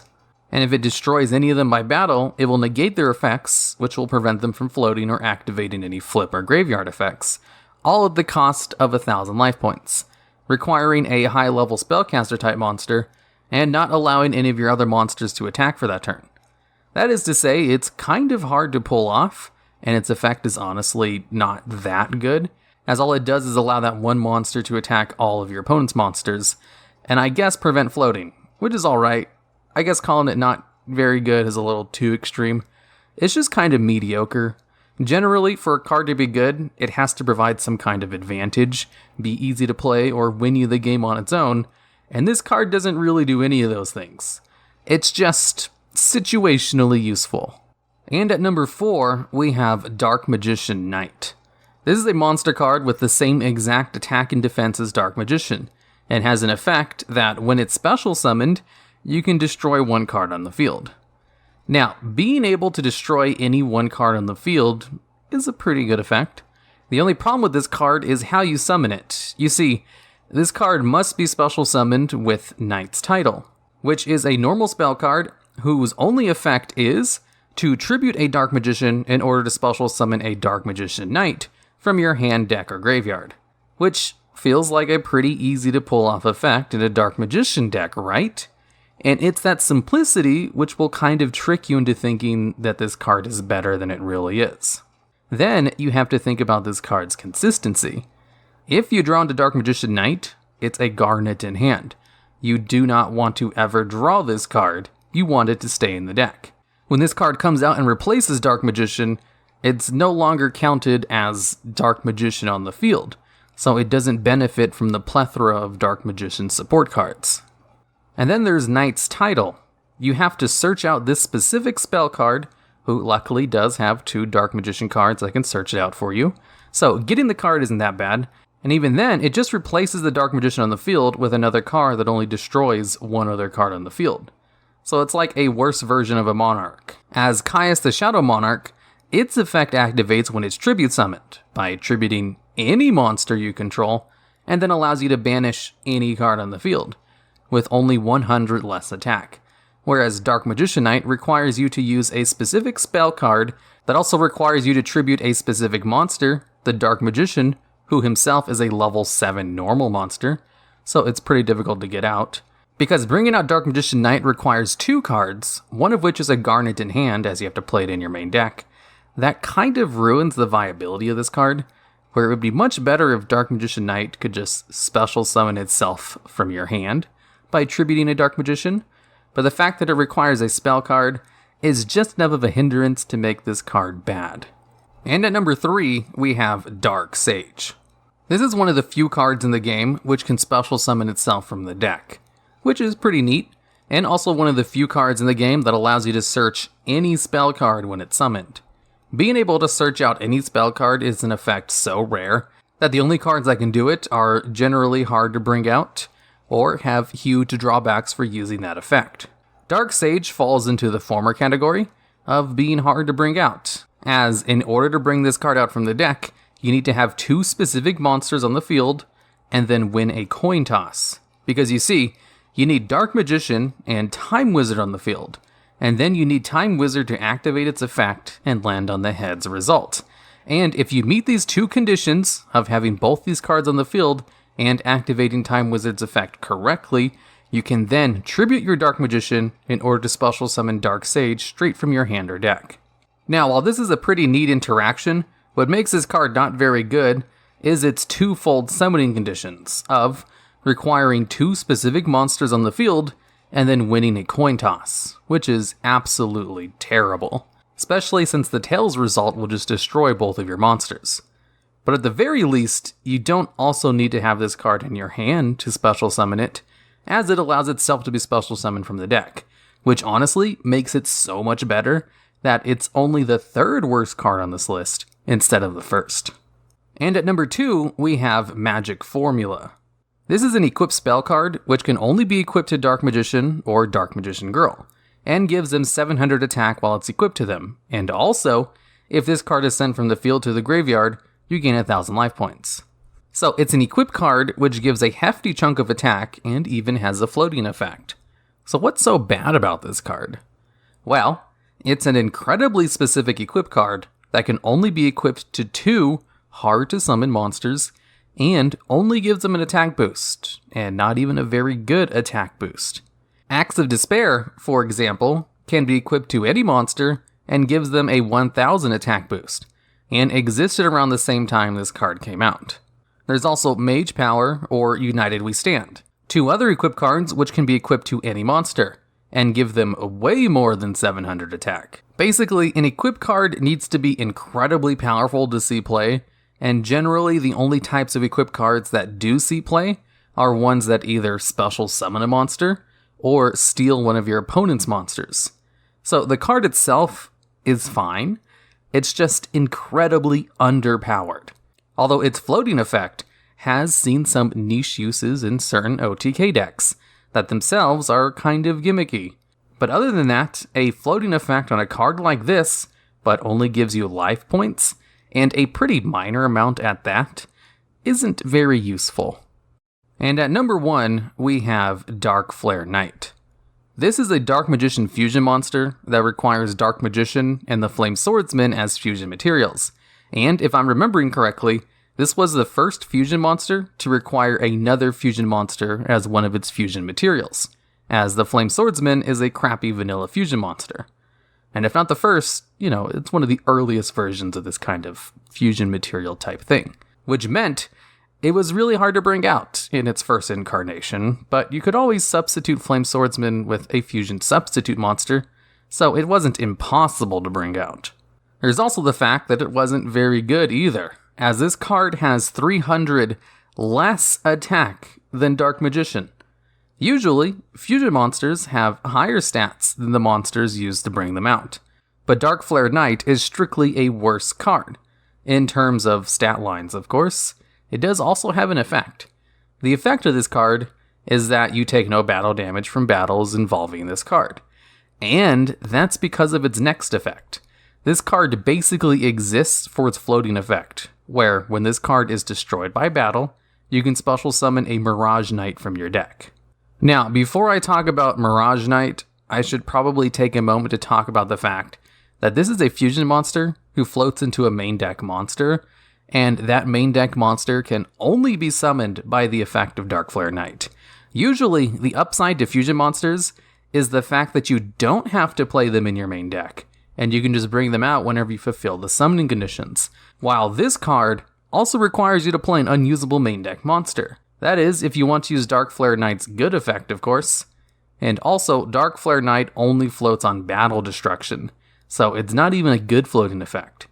Now, let's go over Mirage Knight.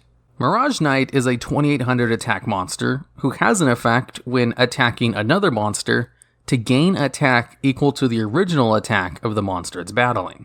So basically, it has an honest effect for himself, which is pretty good. That means it can beat over pretty much anything. So if this card crashes into a monster who doesn't have its attack modified in any way, you're basically inflicting 2,800 points of damage to your opponent, while also destroying one of your opponent's monsters by battle. Now, this would make this card really good, especially since its effect works during both players' turns, and works if this card both attacks into your opponent's monster, or is attacked by an opponent's monster. But here's the big downside of Mirage Knight. It banishes itself during the end phase of the turn in which it attacks, or is attacked. So, not only is this card hard to bring out, you have to float into it through a hard-to-summon fusion monster, but it also only exists for one turn, basically. Unless you choose not to attack with it, which is a shame because Mirage Knight actually has a really good battle effect. It's just everything else about the card that's bad. Now, with the release of the spell card, the Eye of Timaeus, going into Darkflare Knight has been made way easier than it was in the past, as you can special summon it directly from the extra deck with just one copy of Dark Magician and the one copy of Eye of Timaeus. But even then, it's still a really clunky card and still not worth running it or Mirage Knight in your main deck. In this video, we'll be going over some of the best Dark Magician cards to complement the worst Dark Magician card video I made years ago. And at number 10, we have the Magician of Black Chaos Max.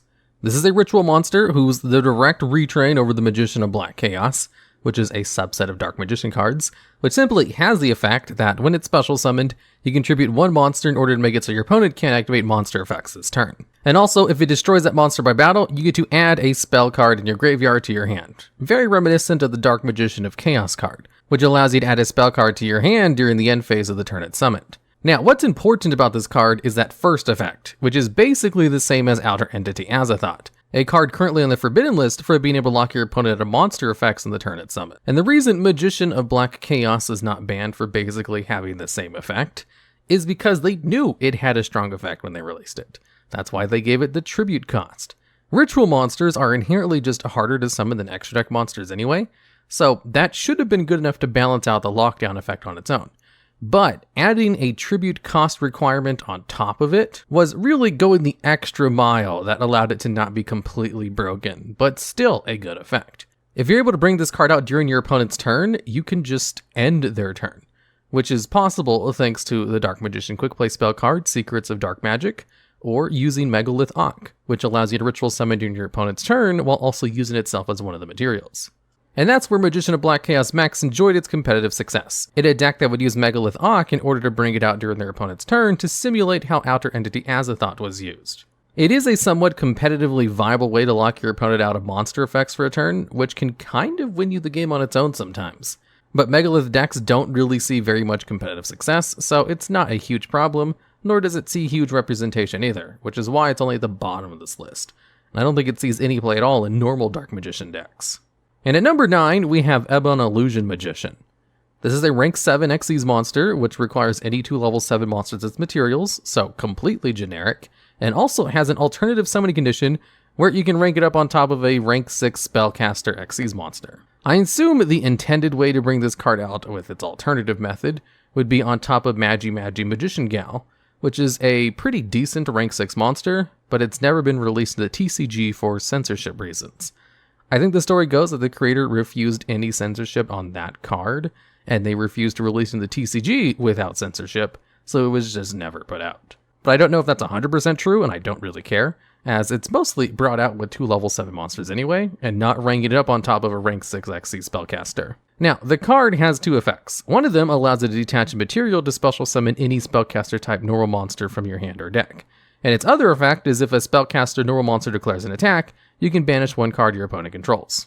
Generally, extra deck monsters that can special summon monsters from the deck have been historically very strong, although limitations on this one of being a normal monster heavily helped in this card not being overpowered, but still appropriately powered, as that monster that could be brought out could be used to banish a card if it attacked. So it fit in perfectly with Dark Magician decks, who get into level 7 monsters pretty easily, i.e. Dark Magician itself, can bring out Dark Magicians from the deck, and then banish cards whenever they attack anything. It did also see play in Pendulum Magician decks, as they can bring out level 7 monsters pretty easily, and also have normal Spellcaster Pendulum monsters that could special summon from the deck in order to activate its effects. And at number 8, we have the Dark Magicians. This is a fusion monster which only requires 2 materials for its summon, and one of those materials being a Dark Magician or Dark Magician Girl, and the other material being any spellcaster type monster. And its effect on the field is that if a spell or trap card is activated, you get to draw 1 card. And then if it's a spell or trap card, you can set on the field and then activate it this turn if it was a trap or quick play spell card. And the Dark Magician archetype has a lot of trap cards that they would love to be able to activate in their first turn, like Eternal Soul, which allows them to go +1 by searching a support card or special summon a Dark Magician from their hand or graveyard. Or maybe Destined Rivals, which allows you to negate all of your opponent's card effects for that turn. Magician's Combination, which is a 1-turn Omni Negate, or even Magician's Navigation to just special summon 1 more Dark Magician from your deck. And Dark Magician decks actually have a way to top deck these cards pretty easily, with cards like Soul Servant, that essentially allows you to place any Dark Magician support card on top of your deck from your deck, graveyard, or hand. Or even more minorly with Dark Magical Circle, which can allow you to rearrange up to the top 3 cards of your deck. There's also the case where it just lets you draw a card after a spell or trap card is activated. So if you bring out the Dark Magicians and then just activate a spell or trap card, you get to draw a card immediately, even if you're not trying to stack a good trap card on top of your deck in order to activate its effect during your first turn. It also works during your opponent's turn too, and works on cards you already have on the field. So if you use Eternal Soul during your opponent's turn, you'll be able to draw a card. And if it's destroyed, it allows you to float into 2 cards, Dark Magician and Dark Magician Girl from your hand, deck, or graveyard. So even if the card is an inherent -2 in card advantage with the fusion materials and fusion spell card required to bring it out, or less advantage if you use something like Magicalized Fusion to use materials from your graveyard, or just using the Eye of Timaeus in order to only use a single monster in the field for its full fusion summon. Whatever the case, it'll eventually gain the advantage back through its wonderful effects of just drawing a card every turn, and its floating effect, which allows you to immediately make up for the advantage required to bring this card out. So it's one of the few traditional fusion monsters that doesn't really have an alternative way to bring itself out easier, like Thunder Dragon Colossus or ABC Dragon Buster, but its effects generate advantage to the point where that's not a big deal. And being able to set up a trap card on your first turn is a big plus, especially since it works with any trap or quick play spell card. It doesn't have to be a Dark Magician specific one. They're just easier ways to set up Dark Magician trap cards on top of your deck. And at number 7, we have Dark Magical Circle. This is a continuous spell card, which when activated allows you to excavate the top 3 cards of your deck. Then if one of those cards is a Dark Magician or a spell or trap card that lists Dark Magician in its text, then you can add one of those cards to your hand and then place the rest of them on top of your deck in any order. Then if a Dark Magician is normal or special summoned to your side of the field, you get to target and banish 1 card your opponent controls. Both of these effects are hard once per turn, but its second effect to banish a card is a repeatable effect that can be used during each player's turn. Which means Dark Magical Circle basically turns any summon of a Dark Magician into a Caius the Shadow Monarch, which is one of the best monarchs from the Monarch archetype. And all that card does is allow you to banish 1 card when it's tribute summoned. And you can get out a Dark Magician way easier than having to perform a tribute summon, thanks to the plethora of support that brings out Dark Magician pretty easily, like Magician Souls or Eternal Soul. With Eternal Soul allowing you to special summon a Dark Magician during your opponent's turn, which can turn Dark Magic Circle into Disruption. This card turns what would usually be a pretty minor effect of being able to special summon a low attack, high level vanilla monster into an actual beneficial effect that you'd want to pull off on every player's turn, and was a big reason why Dark Magician decks became a top tier strategy in Duel Links when they released Dark Magical Circle to that game. And at number 6, we have Magician's Rod. This card is basically the standard searcher for the archetype. When it's normal summoned, you can add any spell or trap card from your deck to your hand that just lists Dark Magician in its text. Although, funny thing about all these cards that allow you to search out Dark Magician support cards, they don't actually work on the Eye of Timaeus, which does list Dark Magician in its text, but doesn't count for Dark Magician support cards that list Dark Magician in their text, because the exact wording on the Eye of Timaeus is that it targets a Dark Magician monster, and not specifically the Dark Magician. Even though the Dark Magician in the Eye of Timaeus is spelled exactly the same as all of its support cards, with the correct quotation marks around its name, signifying a named card, but it technically isn't referring to the exact Dark Magician, so it doesn't count. Now, funny distinction aside, being able to search out all other Dark Magician support cards from the archetype is very useful, considering a lot of the best cards in the Dark Magician archetypes are spell or trap cards. And the card allows you to add itself back to your hand under a very specific condition, where, if it's your opponent's turn, this card exists in the graveyard, and you activate an effect of a spell or trap card during your opponent's turn, you can then tribute a spellcaster in order to add this card back to your hand. Although the main use of this card is just to use it to search out whatever combo piece you need the most, and is included in just about every single Dark Magician deck. And at number 5, we have Eternal Soul. Now, I've already talked about this card a couple of times in this list because of how prevalent it is with Dark Magician decks. And basically what it does is give all of your Dark Magicians an Ultimate Falcon blanket effect, where they're just straight up immune to your opponent's card effects. And also, once per turn, you can choose to activate 2 of its other effects, where you can either special summon a Dark Magician from your hand or graveyard, or add 1 of 2 Dark Magician support cards from your deck to your hand, with the better of the 2 being Dark Magic Attack, which allows you to blow up all of your opponent's spell or trap cards. And since you can use this effect during either player's turn, basically this allows you to search out a card during your opponent's turn if you don't have a Dark Magician to summon, in order to always gain advantage from it. It's an immediate +1 in card advantage if you use its effect a single time, which allows you to keep using its effect to search out cards from your deck. Or, of course, just bring out Dark Magicians from your graveyard in order to activate the effect of Dark Magical Circle during your opponent's turn to banish a card in order to disrupt plays. And because this card is so good, it obviously has a little downside to it, where if this card leaves the field, it destroys all monsters you control. Not just Dark Magician specific ones. So it creates a big target for your opponent to destroy it in order to blow up your field. A single MST on an Eternal Soul turns into a Raigeki. This is why Dark Magician decks will sometimes play Dark Magician, the Dragon Knight, in order to protect Eternal Soul. Although I'm not sure how common that combo is, it's just a combo that happens to exist, especially since it can be brought out with just a single Dark Magician and the Eye of Timaeus. The Eye of Timaeus does allow you to go into a lot of good Dark Magician cards, which is a shame that it can't actually be searched out with Dark Magician support. And at number 4, we have Apprentice Illusion Magician. This is a level 6 spellcaster type monster, which is an obvious retrain of Dark Magician Girl, and it's just chock full of really good effects that help support Dark Magician decks. It has an effect like the Tricky, where you can special summon this card from your hand by just discarding any other card, and then has an effect where if this card is summoned, you can add a Dark Magician from your deck to your hand. So if you special summon this card with its own effect, it basically allows you to go hand neutral, which is really good for a high level, decent attack monster that can special summon itself from the hand.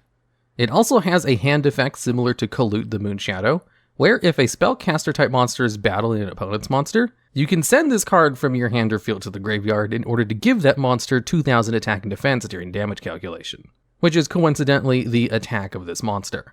And none of its effects are a once per turn, which means you can special summon multiple copies of them from your hand or stack multiple of its hand effects on top of each other. Oh, and also its attack boosting effect can be used while it's on the field too. So you don't have to choose to keep this card in your hand or bring it out if you want that attack boost. And it can be used after it's declared an attack in order to boost the attack of another monster you control. So Apprentice Illusion Magician is just all kinds of excellent. It does a great job of supporting the Dark Magician archetype while also having effects that are good enough for it to occasionally see play outside of Dark Magician decks. Although the reason that happens is because of another card on this list, which we'll go over later. And at number 3, we have Soul Servant. This is a quick play spell card, which allows you to stack any Dark Magician card on top of your deck, and it allows you to choose that card from your hand, deck, or graveyard, which is kind of unique for a card that allows you to stack the top of your deck. Generally, those cards are very specific about choosing a card from the deck, or graveyard, or hand, but I think this is the only card in the game that allows you to choose one of 3 places. And the deck is obviously the best thing to choose most of the time, but can allow you to reset garnets from your hand or graveyard if you want to do that instead. And with its ability to stack the top card of your deck from basically anywhere, this can allow you to combo really well with the Dark Magicians in order to immediately activate the effect of a trap card during your first turn, or to immediately special summon Palladium Oracle Mahad, which is a Dark Magician card that can special summon itself from your hand under the conditions that you drew the card from your deck, which can be helped along by Soul Servant's second effect, where if Soul Servant is in your graveyard and it's your main phase, you can banish this card from your graveyard in order to draw a number of cards equal to the amount of Dark Magician cards you control, or in your graveyard, equal to the number of Palladium monsters and Dark Magician or Dark Magician Girl cards with different names, which can allow you to draw up to around 4 cards, I think. But even the most standard Dark Magician deck should allow you to draw at least 1 card with the effect, which basically turns Soul Servant into an incredibly elaborate search card that allows you to stack the top of your deck from whatever you want from the archetype, and then immediately draw that card if you want with its graveyard effect, or have the card drawn by something else like the Dark Magicians, and then draw a card afterwards. Which also just has the potential to be a +3 in card advantage, which I probably don't need to tell you is super good. Although that's only a potential. I wouldn't expect to get a +3 in card advantage every time you used it, but even as just a search card that only draws 1, it's a super good Dark Magician support card bordering on almost broken, which is a surprise that there's 2 other better cards that beat it on this list. And at number 2, we have Magician's Souls. This is a Dark Magician card, which is so good that it made it on my list of the top 10 best level 1 monsters in the game. And the reason for that is because it's useful outside of Dark Magician decks, but also very useful inside of them as well. The effects of Magician's Souls are twofold. While it's on the field, you can send up to 2 spell or trap cards from your hand or field to the graveyard in order to draw that many cards. And there are a lot of decks that like to cycle spell or traps in the grave, in order to gain advantage from them later or just to reset them with recursion effects, like Eldritch for example. It also has the effect where if it's in your hand, you can send a level 6 or higher spellcaster type monster from your deck to the graveyard in order to either special summon this card from the hand, or to send this card to the graveyard in order to special summon a Dark Magician or Dark Magician Girl from your graveyard.